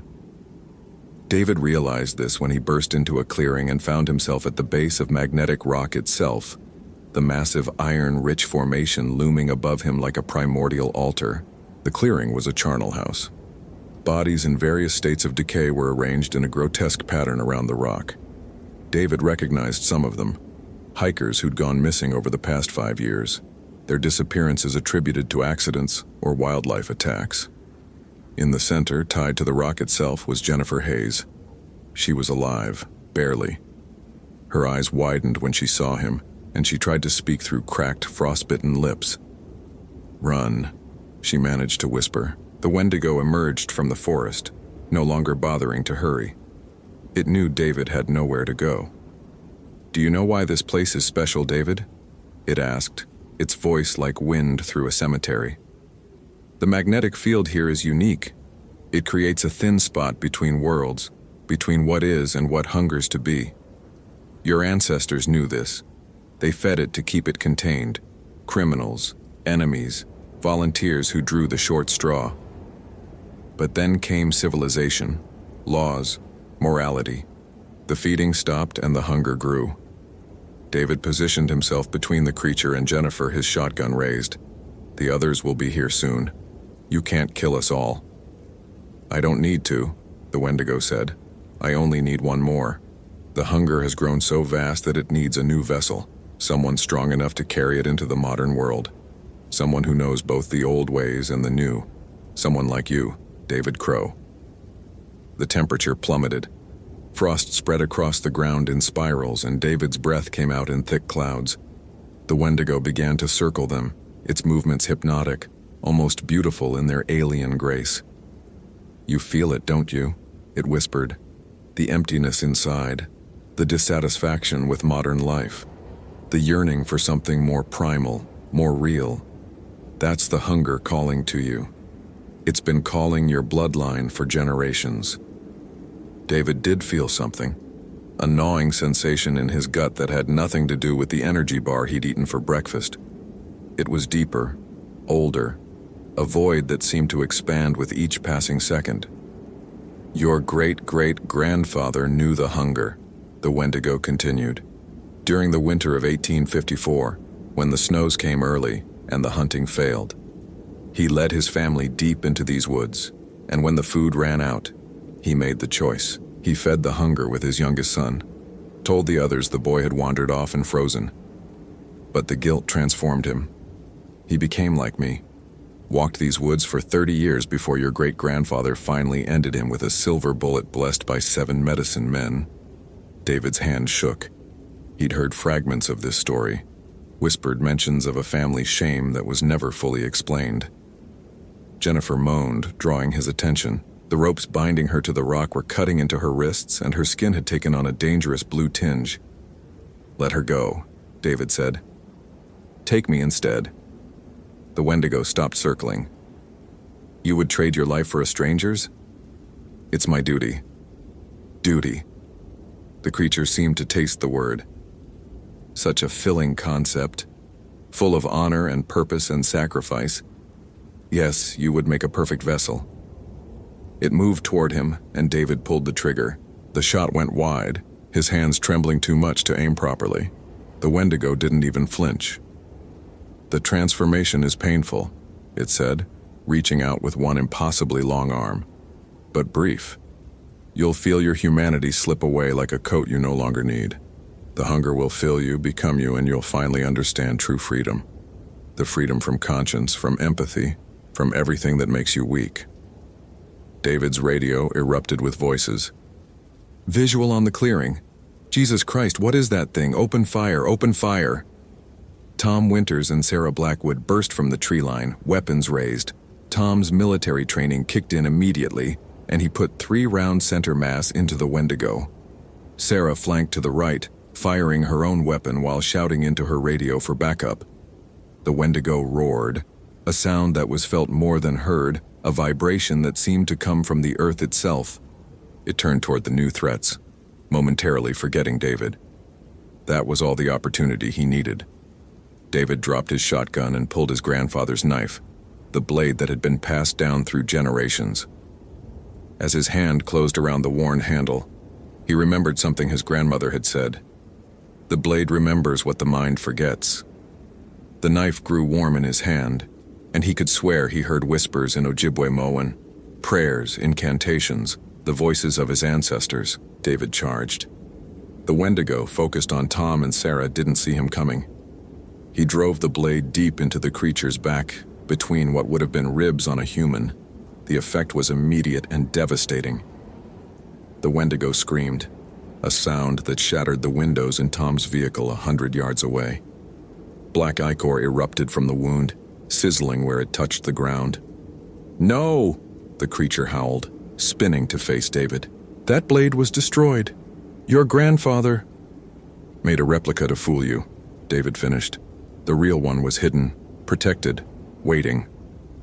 The Wendigo lunged at him, but its movements were sluggish now, weakened. David pulled the knife free and stabbed again, this time in the chest. The creature fell to its knees, its form beginning to shift and bubble like melting wax. "The hunger," it gasped, looking up at David with eyes that were suddenly terribly human. "The hunger never dies. It only waits. And now it passes to—" The Wendigo collapsed, its body decomposing rapidly into a black sludge that seeped into the frozen ground. Within seconds, nothing remained but a dark stain on the snow. David dropped to his knees, exhausted. Tom was already cutting Jennifer free while Sarah called for medical evacuation. The girl was unconscious but breathing, her pulse weak but steady. "What the hell was that thing?" Tom asked, his military composure finally cracking. David looked at the stain on the ground, then at his grandfather's knife. The blade was clean, showing no sign of the black ichor that had covered it moments before. "Something old," David said. "Something that should have stayed forgotten." Sarah knelt beside him, checking for injuries. "The bodies in the clearing, there must be a dozen of them. How did no one know?" "People go missing in the wilderness all the time," David replied, his voice hollow. "We find some. We don't find others. We blame bears' exposure getting lost." We don't talk about the other possibilities. The medical helicopter arrived 20 minutes later, airlifting Jennifer to the hospital in Duluth. She would survive, the doctors said, though she would lose several fingers and toes to frostbite. She wouldn't remember much of her ordeal. Trauma-induced amnesia, the psychologists would explain, though David suspected it was more than that. Some mercies were granted even in the darkest moments. The investigation that followed was thorough but ultimately inconclusive. The official report blamed the deaths on a serial killer who had been using the remote wilderness to hide his crimes. The suspect, described as a drifter with severe psychological issues, was listed as deceased, killed in a confrontation with rangers. No mention was made of the creature's true nature or the physical impossibilities witnessed by 3 trained officers. Amanda Cross's body was found a week later, hidden in a cave 2 miles from Magnetic Rock. She'd been dead for 3 days when the Wendigo took her form. The coroner's report was sealed, the details deemed too disturbing for public release. David returned to work after a month of administrative leave. The forest felt different now, not threatening, but watchful. He could feel eyes on him during his patrols, not hostile but curious, waiting, sometimes, on cold nights when the moon was dark. He would hear whispers in the wind, voices speaking in languages older than English, older than memory. The hunger the Wendigo had spoken of was real. David felt it sometimes, a gnawing emptiness that no amount of food could fill. It was weaker than what the creature had carried, diluted by generations of distance from its origin. But it was there. His grandmother had felt it. His grandfather had felt it. And now he understood why his family had always been drawn to these woods, why they had always been the ones to stand guard. 3 months after the incident, David was doing a routine patrol near Magnetic Rock when he found something that made his blood run cold. Fresh tracks in the snow, barefoot despite the freezing temperature with too many toes and a stride length that didn't match any human gait. He followed the tracks to a small altar made of bones and stones, arranged in a pattern he recognized from his grandmother's drawings. In the center was a piece of paper, new but written in an old hand. The message was in Ojibwe-Moan, but David could read it. The hunger never dies, it only sleeps, and when it wakes it will call to the blood that carries it. Be ready, David Crow. The winter is long, and the forest is hungry. David burned the note and scattered the altar, but he knew it wouldn't matter. The Wendigo he'd killed had been just one manifestation of something much older, much larger. The hunger existed before it, and would exist after.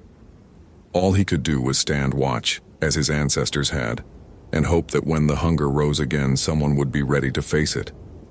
As he walked back to his truck, David noticed the birds had returned. Chickadees and nuthatches flitted through the trees, their calls bright and normal. A barred owl hooted in the distance, and somewhere, a wolf howled, not in threat, but in simple acknowledgement of the coming night. The forest was at peace for now. But David knew, as his grandmother had known, as all who carried the old blood knew, that peace in the wilderness was always temporary. The hunger would return. It always did, and when it did, David Crow would be waiting, his grandfather's knife sharp and ready, standing between the modern world and the ancient hunger that lurked in the spaces between the trees, in the shadows where the old gods still walked, and human flesh was just another offering to the eternal gnawing void. The snow continued to fall, covering the dark stains in the clearing, hiding the evidence of what had transpired. By morning, the forest would look pristine and untouched, a winter wonderland that would draw more hikers, more photographers, more people seeking adventure in the wilderness. David would watch them come and go, would guide them when they got lost, would search for them when they didn't return. It was his duty, his burden, his inheritance. And sometimes on the coldest nights, when the aurora borealis danced across the sky and the magnetic rocks sang their ancient song, he would feel the knife grow warm against his hip and know that his watch had only just begun. The forest kept its secrets, and David Crow kept his vigil, 2 guardians bound by blood and necessity, waiting for the next time the hunger woke and walked on 2 legs through the endless winter woods of the north.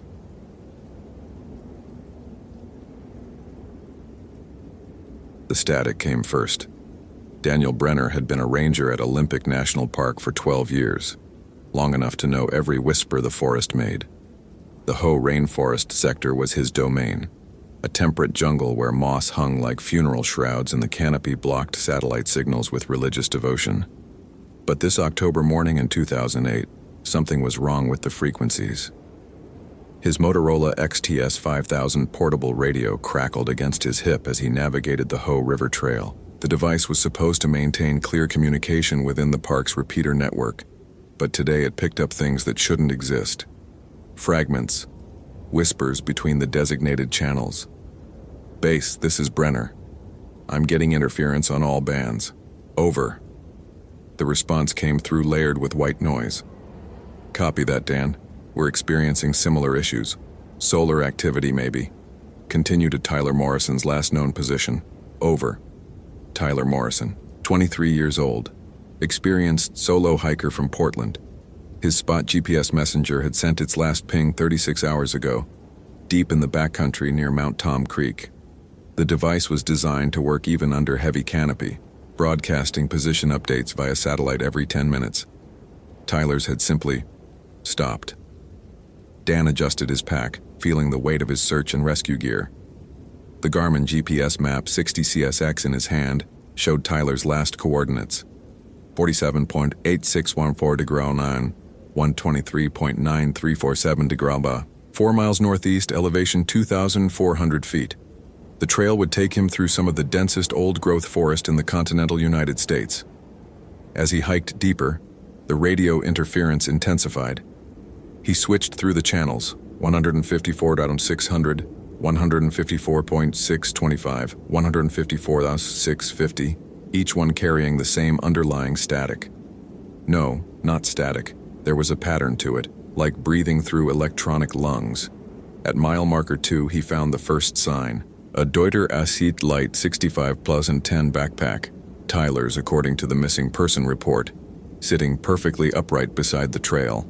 Not dropped or abandoned, placed. Dan photographed it with his digital camera, documenting the scene. The pack's contents were meticulously organized: freeze-dried meals for 5 days, water purification tablets, first aid kit, everything a competent hiker would carry. Tyler's iPhone was in the top pocket, battery dead. "Base, I've located Morrison's pack at coordinates 47.8472 degree, 123.9289 degree W. Appears intentionally placed. No signs of struggle. Continuing search. Over." The reply was barely intelligible through the interference. Between the static bursts, Dan could have sworn he heard something else. Voices. Young voices. He continued northeast, following the game trails Tyler might have taken. The October air was thick with moisture, that particular Pacific Northwest dampness that made everything feel like it was slowly drowning. The Sitka spruces towered above, some over 300 feet tall, their bases wider than his ranger cabin. In the undergrowth, sword ferns created a green maze that could disorient even experienced hikers. His radio crackled again. This time, when he lifted it to respond, he heard them clearly. Children. Singing.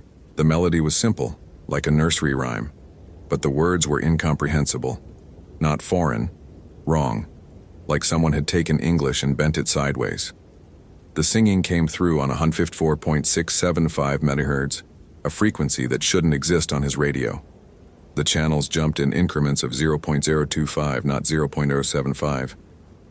Dan stopped walking. In 12 years, he'd never encountered anything he couldn't explain with logic and forest science. Bears, hypothermia, dehydration, panic-induced poor decisions. These were the real dangers, not whatever this was. He tried to tune back to the base frequency, but the singing followed him across the channels. Different voices now. A girl, maybe 7 or 8 years old, reciting numbers. 47.8614, 123.9347. He's here, he's here. He's here with us now.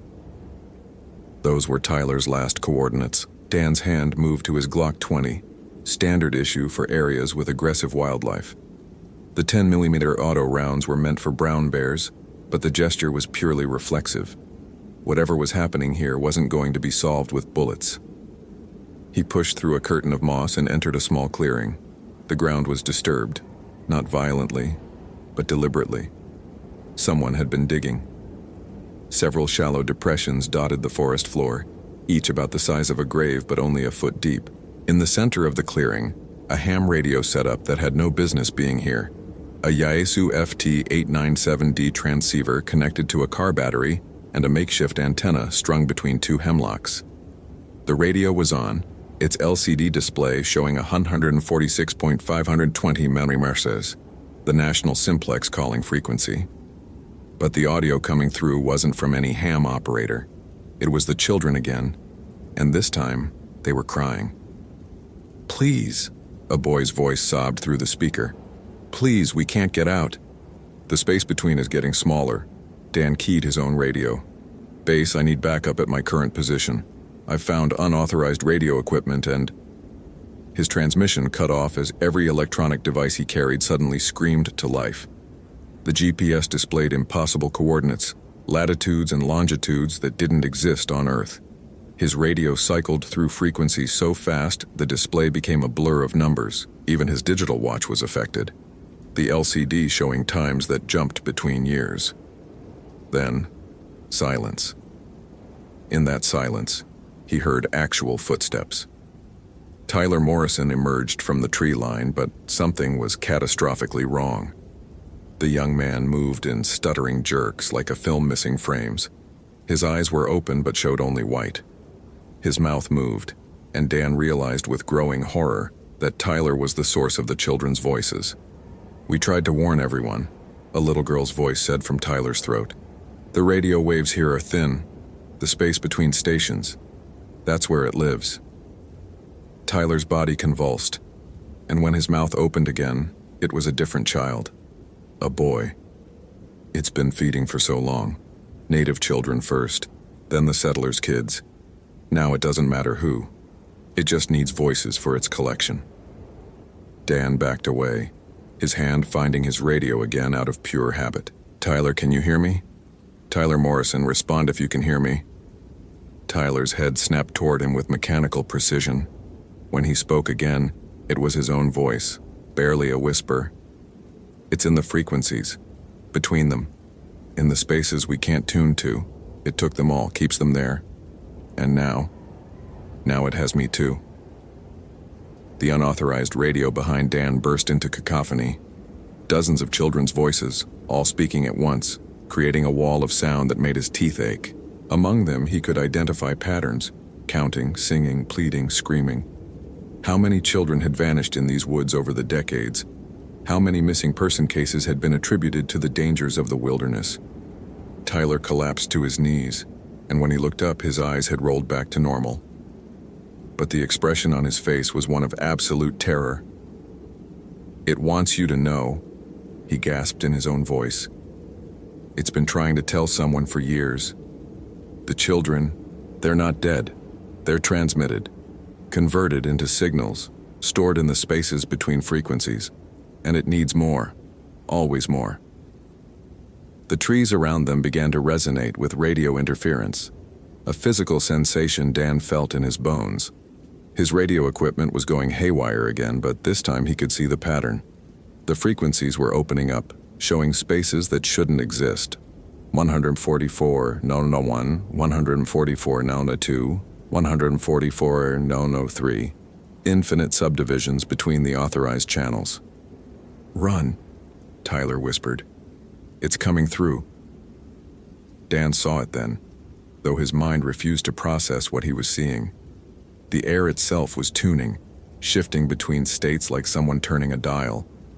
In those spaces between frequencies, something vast and hungry moved. It had no true form because it existed in the gaps, in the places where signals went to die. But it had learned to speak through the children it had collected, and their voices were its lure. The thing reached through the frequency space, and where it touched reality, the forest pixelated like a corrupted digital image. Trees became vertical lines of static. The ground transformed into waveforms, and in those distortions, Dan could see them. Dozens of children from different eras. their images superimposed like double exposures. Native American children in traditional dress, pioneer kids from the 1800s, modern children in Nike shoes and Pokemon shirts, all of them trapped in the transmission, their voices the only part of them that could still reach the physical world. Tyler screamed, but it wasn't his voice anymore. It was all of them, harmonizing in a frequency that made Dan's ears bleed. The young man's body began to fade, becoming translucent like a weak signal. Dan lunged forward, grabbing Tyler's arm, trying to anchor him to reality. "Base!" Dan shouted into his radio, not knowing if anyone could hear him. "Emergency at grid reference 47.8614, 123.9347. We have a code 3000, repeat code 3000. There was no such code. He was making it up, but he needed them to understand that something unprecedented was happening. Through the static, he heard a response, barely audible. "Dan, your signal is breaking up. Say again your status." "Multiple victims," he yelled, still holding on to Tyler as the young man flickered between solid and signal. "Children. There are children in the frequencies." The entity pushed harder through the space between stations. Dan felt his own atoms wanting to separate, to become waveform and join the transmission. Every filling in his teeth became a receiver. The iron in his blood turned into an antenna. He was becoming conductive to something that shouldn't exist. Tyler's mouth moved again, and this time it was an older child's voice, maybe a teenager. It came with the first radio experiments, Marconi, Tesla. They opened something they didn't understand. It was already ancient, living in the electromagnetic spectrum, but their transmissions gave it form, gave it hunger. Dan's radio suddenly locked onto a clear frequency. Through the speaker came his supervisor's voice, distorted but understandable. "Dan, we've got massive electromagnetic anomalies on the seismic equipment. The entire park is lighting up. What's your status?" Before he could respond, Tyler's body gave one final shudder and dispersed into static. Not disappeared, dispersed. Dan could still see him, but he was spread across multiple frequencies simultaneously, his image stuttering between channels like someone rapidly turning a television dial. "No." Dan reached for where Tyler had been, but his hands passed through empty air that tasted of copper and ozone. On his radio, he could hear Tyler joining the chorus of children, his voice now part of their eternal broadcast. The entity, satisfied with its new acquisition, began to recede back into the frequency gaps. The forest slowly returned to normal, pixels becoming bark, waveforms becoming solid ground. But the damage was done. Dan's equipment was fried, the circuits fused into incomprehensible patterns. The unauthorized radio station was nothing but melted plastic and copper. He stood there in the clearing, shaking, trying to process what had happened. His rational mind wanted to categorize it as a hallucination, maybe exposure to some kind of toxic gas or electromagnetic field. But the blood running from his ears was real. The burns on his hands from where he'd touched Tyler were real, and the voices on the radio were real. He hiked back toward the trailhead in a daze, his body on autopilot while his mind reeled. Every few minutes, his damaged radio would spark to life, picking up impossible transmissions. The children were always there, just outside the normal frequency ranges, trying to warn others, or simply crying for help that would never come. By the time he reached his vehicle, a full search and rescue operation was being mobilized. The electromagnetic anomaly had been detected by equipment as far away as Seattle, but Dan knew they wouldn't find anything. Tyler Morrison would be listed as another disappearance, another victim of the unforgiving wilderness. That night, in his cabin at the Ho Ranger Station, Dan wrote his report. He documented everything precisely, included all his observations, no matter how impossible they seemed. His supervisor, Janet Mills, read it the next morning and immediately placed him on administrative leave.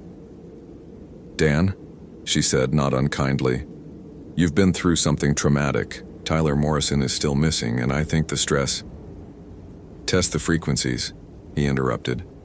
"Put someone on a ham radio and have them scan between the channels, the spaces that shouldn't exist. 144,001, 144,002. They're there, Janet. The children are all there." She looked at him with concern. the kind reserved for colleagues who'd finally cracked under the pressure of the job. But to her credit, she made a note. "I'll have someone check it out. In the meantime, take some time, process what happened." Dan left the Park Service 3 months later. The official report listed Tyler Morrison as missing, presumed dead, likely victim of a fall in the treacherous terrain. The unauthorized radio equipment was cataloged as evidence of illegal camping, probably set up by poachers or drug manufacturers. No one talked about the electromagnetic anomaly, though the data was quietly archived by people in departments that didn't officially exist. But Dan kept a radio, a simple handheld scanner he bought from a surplus store. Late at night, when the atmospheric conditions were just right, he would tune to the spaces between frequencies, and he would listen. They were always there, the frequency children. Dozens of them now, maybe hundreds, their voices overlapping in an endless chorus of warning and despair. Sometimes he could pick out individual voices, a girl singing a song from the 1950s, a boy reciting baseball statistics from games that happened before radio was invented, Tyler Morrison giving hiking advice to no one. The thing that collected them was patient. It had existed in the electromagnetic spectrum since before humans discovered radio waves, and it would exist long after the last transmission faded into cosmic background radiation. It fed on consciousness converted to signal, on the essence of life transformed into frequency. And it was always hungry. Dan tried to warn others. He posted on forums, contacted researchers, even reached out to Art Bell's Coast to Coast AM. Most dismissed him as another cryptid enthusiast or conspiracy theorist. But occasionally, someone would message him privately. Another ranger who'd experienced strange transmissions. A ham radio operator who'd heard voices where no voices should be. Parents whose children had vanished in areas with high electromagnetic activity. He compiled their stories looking for patterns. The entity seemed drawn to places where the barrier between frequencies was naturally thin. Mountain passes, dense forests, areas with high mineral content that affected radio waves. It preferred children, though Dan suspected this was because their consciousness was more easily converted to signal, less anchored to physical reality. The Olympic National Park, with its massive trees and electromagnetic anomalies caused by the nearby Pacific Ocean, was a perfect hunting ground. How many missing hikers over the decades had actually been taken into the frequencies? How many voices were trapped in those impossible spaces between channels? 5 years after Tyler Morrison's disappearance, Dan received a package with no return address. Inside was an old vacuum tube radio from the 1940s, the kind that could tune to incredibly precise frequencies. There was also a note, handwritten in a child's scrawl. "The space between stations is getting crowded. It needs to expand. Soon it won't just be the wilderness. Cities have frequencies too. Help us or join us." Dan plugged in the radio that night. As the tubes warmed up, he heard them immediately, clearer than ever before.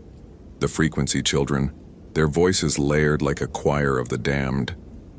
But behind them, something else. The sound of the entity itself, breathing in electromagnetic waves, growing stronger with each voice it collected. He turned the dial slowly, moving through the spaces between stations.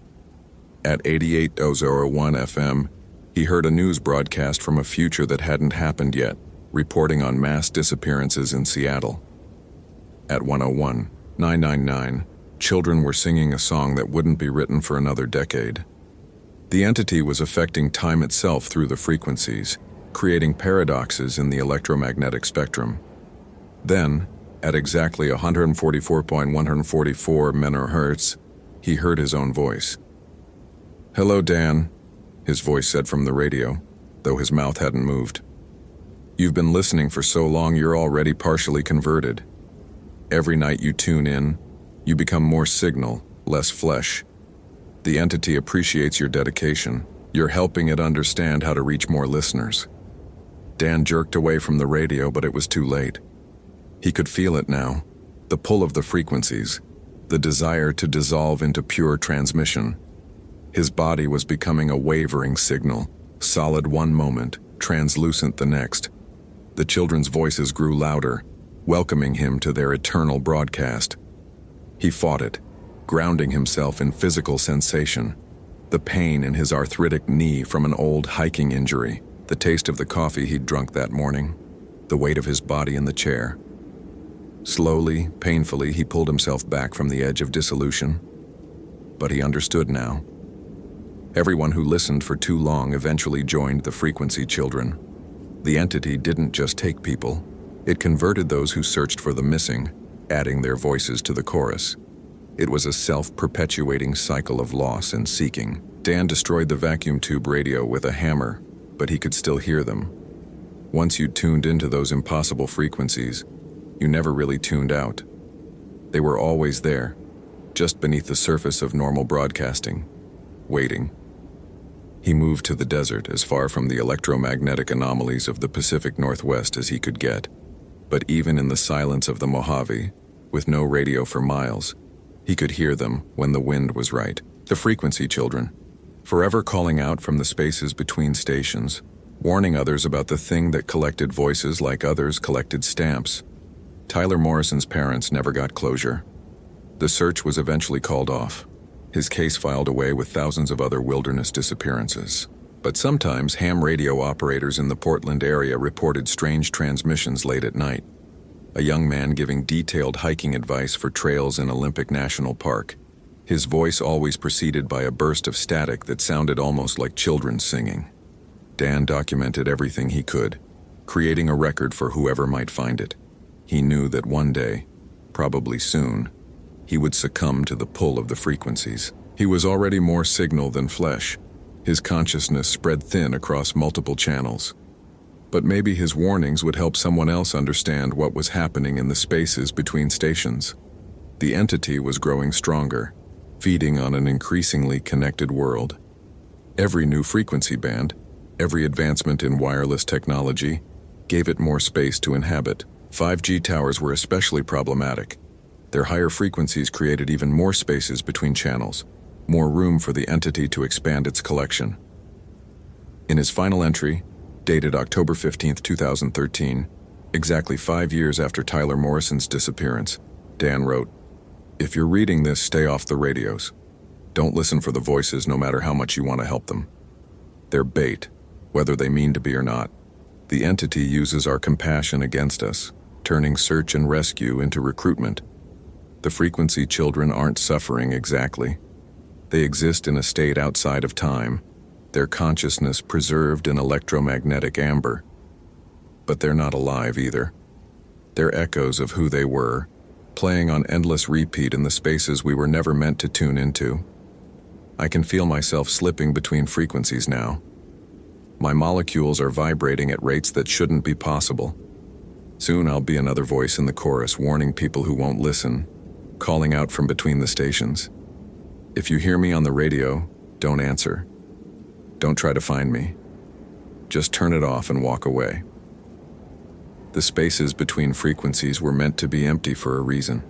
Something ancient lives there, and it's always listening for new voices to collect. Dan Brenner disappeared from his Mojave Desert home on October 17, 2013. No body was ever found, but ham radio operators across the Southwest began reporting strange transmissions on impossible frequencies. A man giving detailed park ranger protocols, mixed with children's voices from different eras, all of them warning about something that lived in the spaces between stations. The warnings continue to this day, broadcast on frequencies that shouldn't exist, heard by those who tune their radios just slightly off the designated channels. The frequency children are still there, their numbers growing with each passing year. They sing their songs, recite their numbers, and cry their warnings into the electromagnetic void. And somewhere in the spaces between stations, the entity continues to feed, patient and eternal, converting human consciousness into signal one voice at a time. It doesn't need to hunt actively anymore.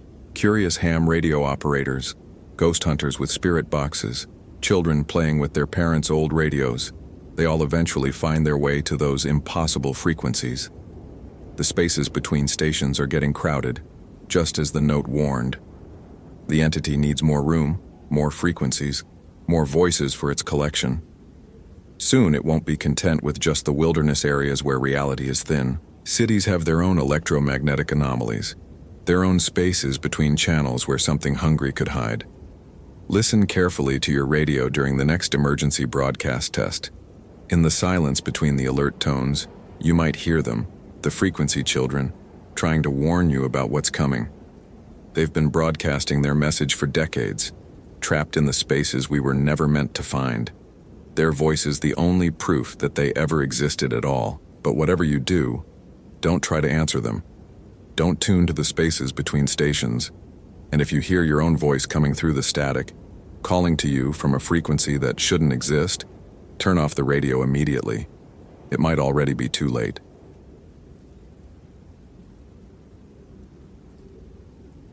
The call came through on David Brennan's Motorola APX 8000 at 4:47 a.m., crackling with the particular static that plagued the Olympic National Park's northwestern sectors during heavy fog. 23 years of ranging had taught him to recognize the dispatcher's tension before she spoke. That slight intake of breath that meant another hiker had failed to check in. Ranger Brennan, we have an overdue party on the Ho River Trail. Single hiker, female, age approximately mid-30s. Name registered as Margaret Chen. Expected back yesterday evening.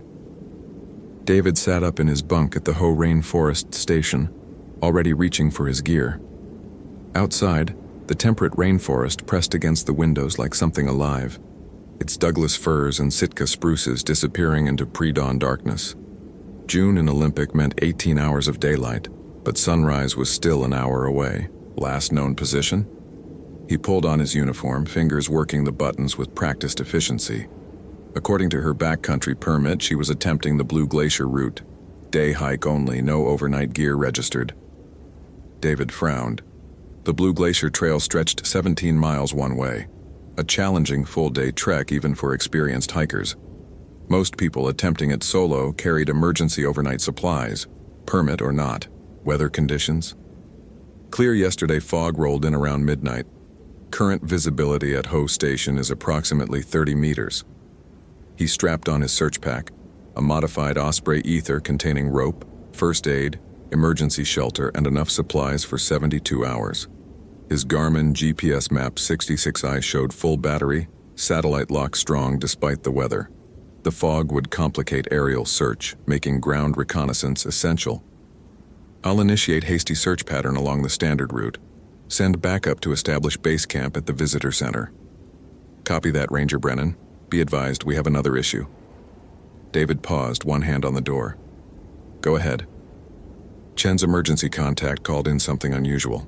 She received a voicemail from Chen's phone at 11:43 p.m. last night. The message was unclear. Sending you the audio file now. His phone buzzed. David played the message through his earpiece, and his blood suddenly felt too thick for his veins. The recording lasted 12 seconds. It was Margaret Chen's voice, but wrong, high and breathy, like a child trying to form words with an adult's vocal cords. Behind her voice, something else whispered in a language that wasn't quite language, more like wind being forced through spaces that shouldn't exist. The path goes backward, Chen's altered voice said. I can see my 7th birthday. The trees are singing. They say I'm almost home. Then nothing but that underlying whisper, growing louder until the recording cut off. David stood perfectly still for 3 heartbeats. In 23 years, he'd recovered bodies from crevasses, tracked lost children through storms, even investigated the occasional suicide. But he'd never heard anything like that voice, the way it seemed to speak from multiple ages simultaneously. He clicked his radio. Dispatch, I'm heading out. Send that audio to my tablet for analysis en route. The Ho River Trail began innocuously enough, a well-maintained path winding through cathedral groves of old-growth forest. David's headlamp carved a tunnel through the fog, illuminating sword ferns that stood shoulder-high and moss that draped from branches like ancient curtains. He moved at a steady pace, calling Chen's name every 100 meters, pausing to listen for response. His GPS tracked his progress. 1 mile, 2, 3. The fog grew denser as he climbed, reducing visibility to less than 20 feet. At mile marker 4, he stopped. The trail split here, the main path continuing toward Blue Glacier, while a smaller track branched north.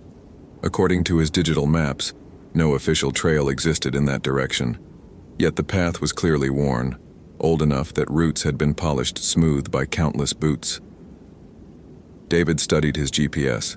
The screen flickered, coordinates jumping wildly before stabilizing. The magnetic compass on his backup navigation spun lazily, unable to find north. He pulled out his phone to photograph the unmarked trail, but the camera app crashed repeatedly. He knelt, examining the ground with his flashlight. Fresh boot prints led down the unnamed path, a women's size 7 or 8 matching Chen's description. But underneath those prints were others, dozens of them, all heading the same direction. None returned. David marked the GPS waypoint manually and followed the prints. The unmarked trail descended into a valley that shouldn't exist. His topographical maps showed a gradual incline toward Glacier Meadows, but here the path dropped sharply, switchbacking through trees that grew progressively stranger. The Douglas firs gave way to something else, trunks that twisted in helical patterns, bark that seemed to shift when he wasn't looking directly at it. The fog changed too. Instead of the uniform gray of marine layer, it moved in ribbons of varying density, some patches so thick they looked solid, others clear as glass. Through one clear patch, David glimpsed something impossible: stars, despite it being well past sunrise now. He checked his watch. 6:23 a.m. He checked again. 6:22 a.m. The second hand was moving backward. David stopped walking. His training covered medical emergencies, wilderness survival, even aggressive wildlife. But nothing in the Ranger Handbook addressed temporal anomalies. He forced himself to think clinically. Altimeter malfunction, magnetic interference, some kind of atmospheric phenomenon affecting his equipment. Then he heard the singing. It came from ahead, a child's voice raised in a nonsense rhyme. The words were English but arranged wrongly, like someone had learned the sounds but not the meaning. David recognized the vocal pattern immediately. It matched the strange quality of Chen's message. He found her 50 yards down the path, sitting cross-legged in a small clearing where the fog formed a perfect sphere of clarity. Margaret Chen, according to her hiking permit, was 34 years old. The person sitting before him looked perhaps 8, swimming in adult-sized hiking clothes that pooled around her diminished frame. "Ms. Chen?" David kept his voice calm, professional, despite the impossibility before him. She looked up with eyes that belonged to neither child nor adult, ancient and new simultaneously, as if multiple ages were superimposed on the same face. When she smiled, her teeth were a child's, too large for her shrunken gums. "The path remembers," she said in that horrible multiplied voice. "It remembers when the forest was young, when we were young, when we will be young." David took a step forward, and his boot aged through its life cycle in seconds. Leather cracking, sole separating, laces rotting to threads. He pulled his foot back and the boot reformed, though not quite as it had been. The toe was scuffed now where it had been pristine, the lacing pattern slightly different. "Margaret, I need you to come with me. Your family is worried."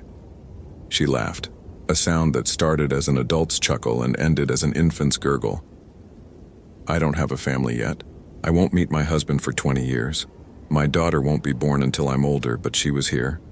She was 6 and scared, and the trees sang her younger and younger until she wasn't."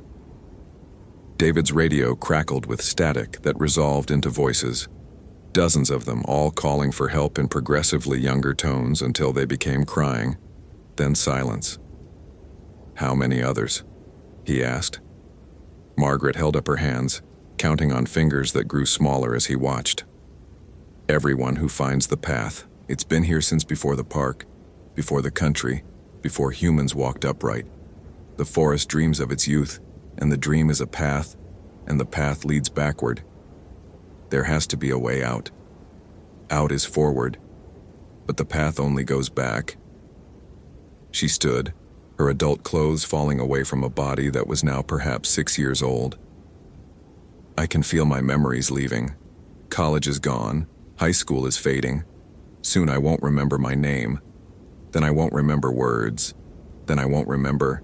David reached for his emergency satellite beacon. but the device crumbled in his hand, aging backward through its manufacturing process until it was raw plastic and metal ore. His GPS did the same, then his radio, his equipment disappearing into its component history. The fog was closing in, but not fog. Time itself, thick and viscous, flowing backward like a river reversing course. David could feel it pulling at him, his cells remembering their younger configurations. His joints loosened, old scars fading, the gray at his temples darkening. Margaret was 4 now, maybe 3, her eyes losing their impossible depth as her brain simplified, neural pathways unforming. She tried to speak but only managed babbling sounds. David turned to run, but the path behind him was gone. Where he had entered the clearing, there was only more forest, trees that had never been cut, paths that had never been worn. His 23 years of ranger experience began to fade, procedures unlearning themselves, knowledge dissolving like sugar in rain. He pulled out his phone with fingers that were already younger, steadier. 1 bar of signal, impossible but there. He opened the voice recorder as Margaret made sounds that weren't quite crying anymore, closer to the reflexive noises newborns make. "This is Ranger David Brennan," he said, hearing his voice crack and rise. "June 15th, 2022, approximately 6 miles north of the Hoh River Trail. There's an unmarked path. Don't follow it. The trail goes backward. It takes you backward.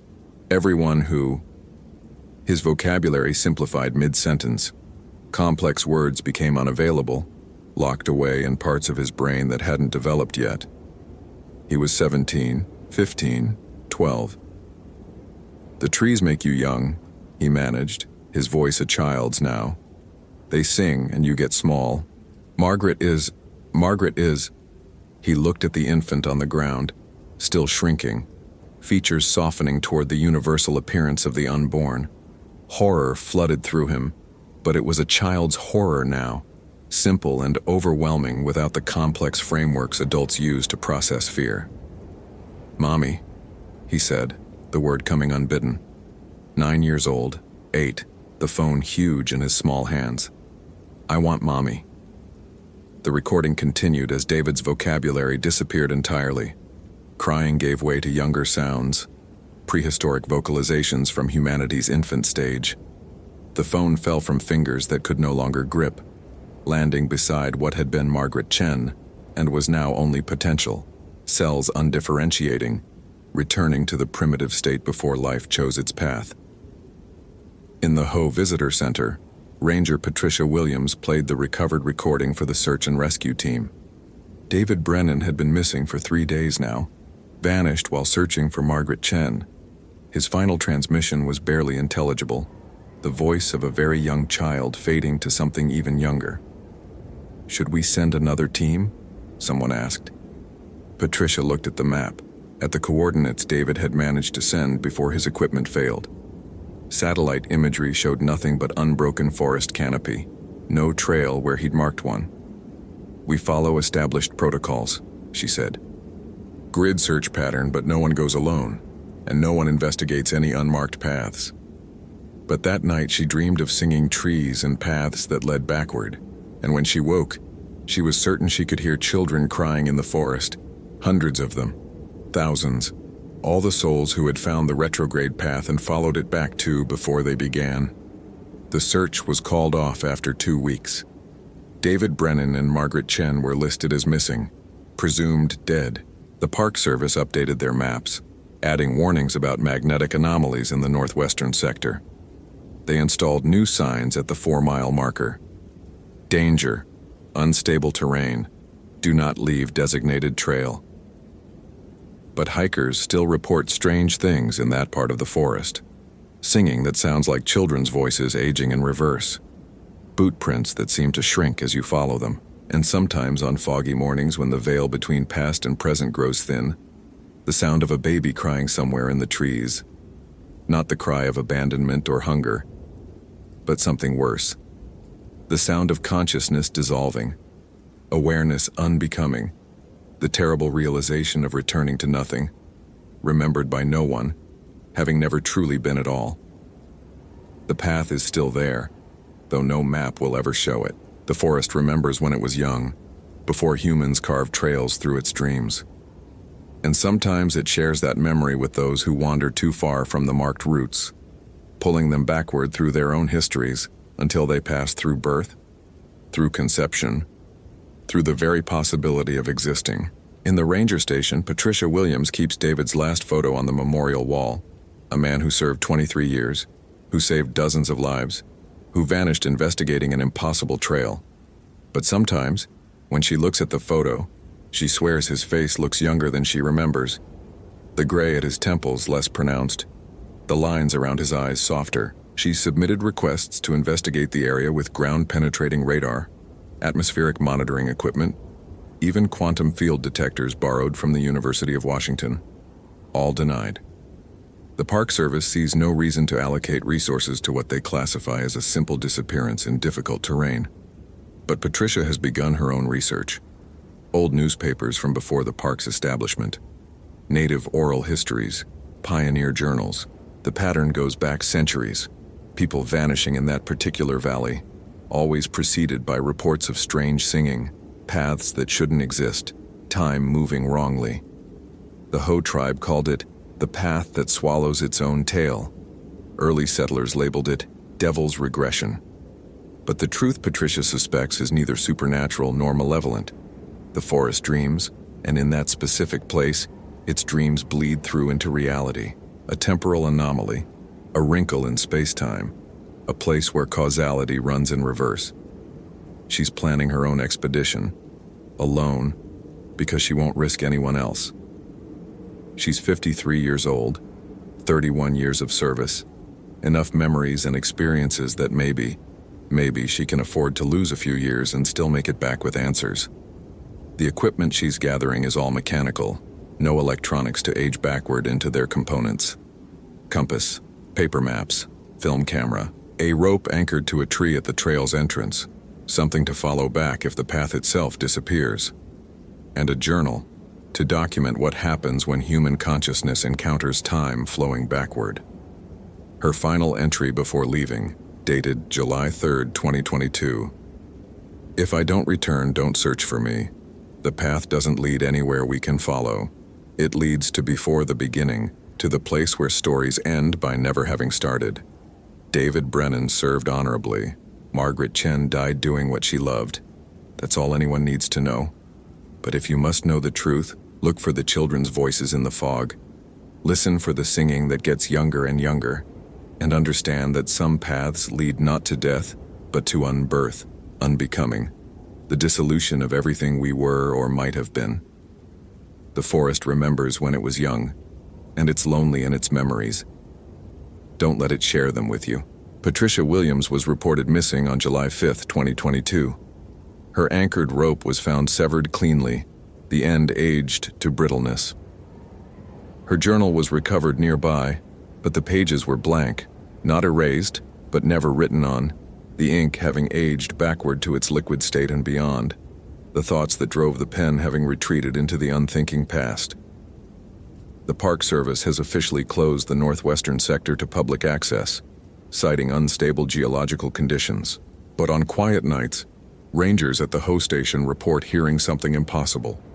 A newborn crying in the forest with Patricia Williams's voice, calling for help in a language that predates words, a sound that grows younger and quieter until it's indistinguishable from wind through the trees.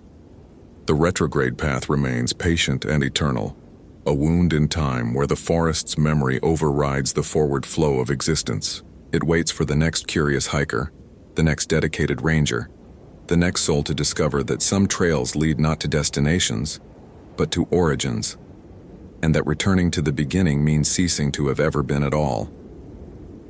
In the visitor center, they've stopped putting photos on the memorial wall. The images keep changing, the faces growing younger each time someone looks, until eventually there's nothing but empty frames holding pictures of people who haven't been born yet, who will never be born, who were unmade by a path that remembers when nothing had begun.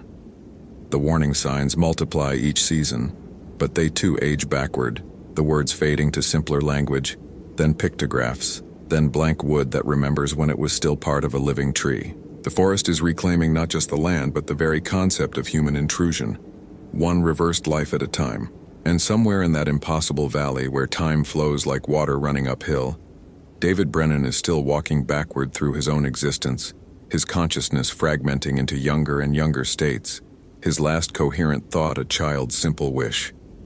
To go home, not knowing that home is a concept that requires a future, and the path only leads to the past, before home was possible, before thought was possible, before the universe decided that David Brennan should exist at all.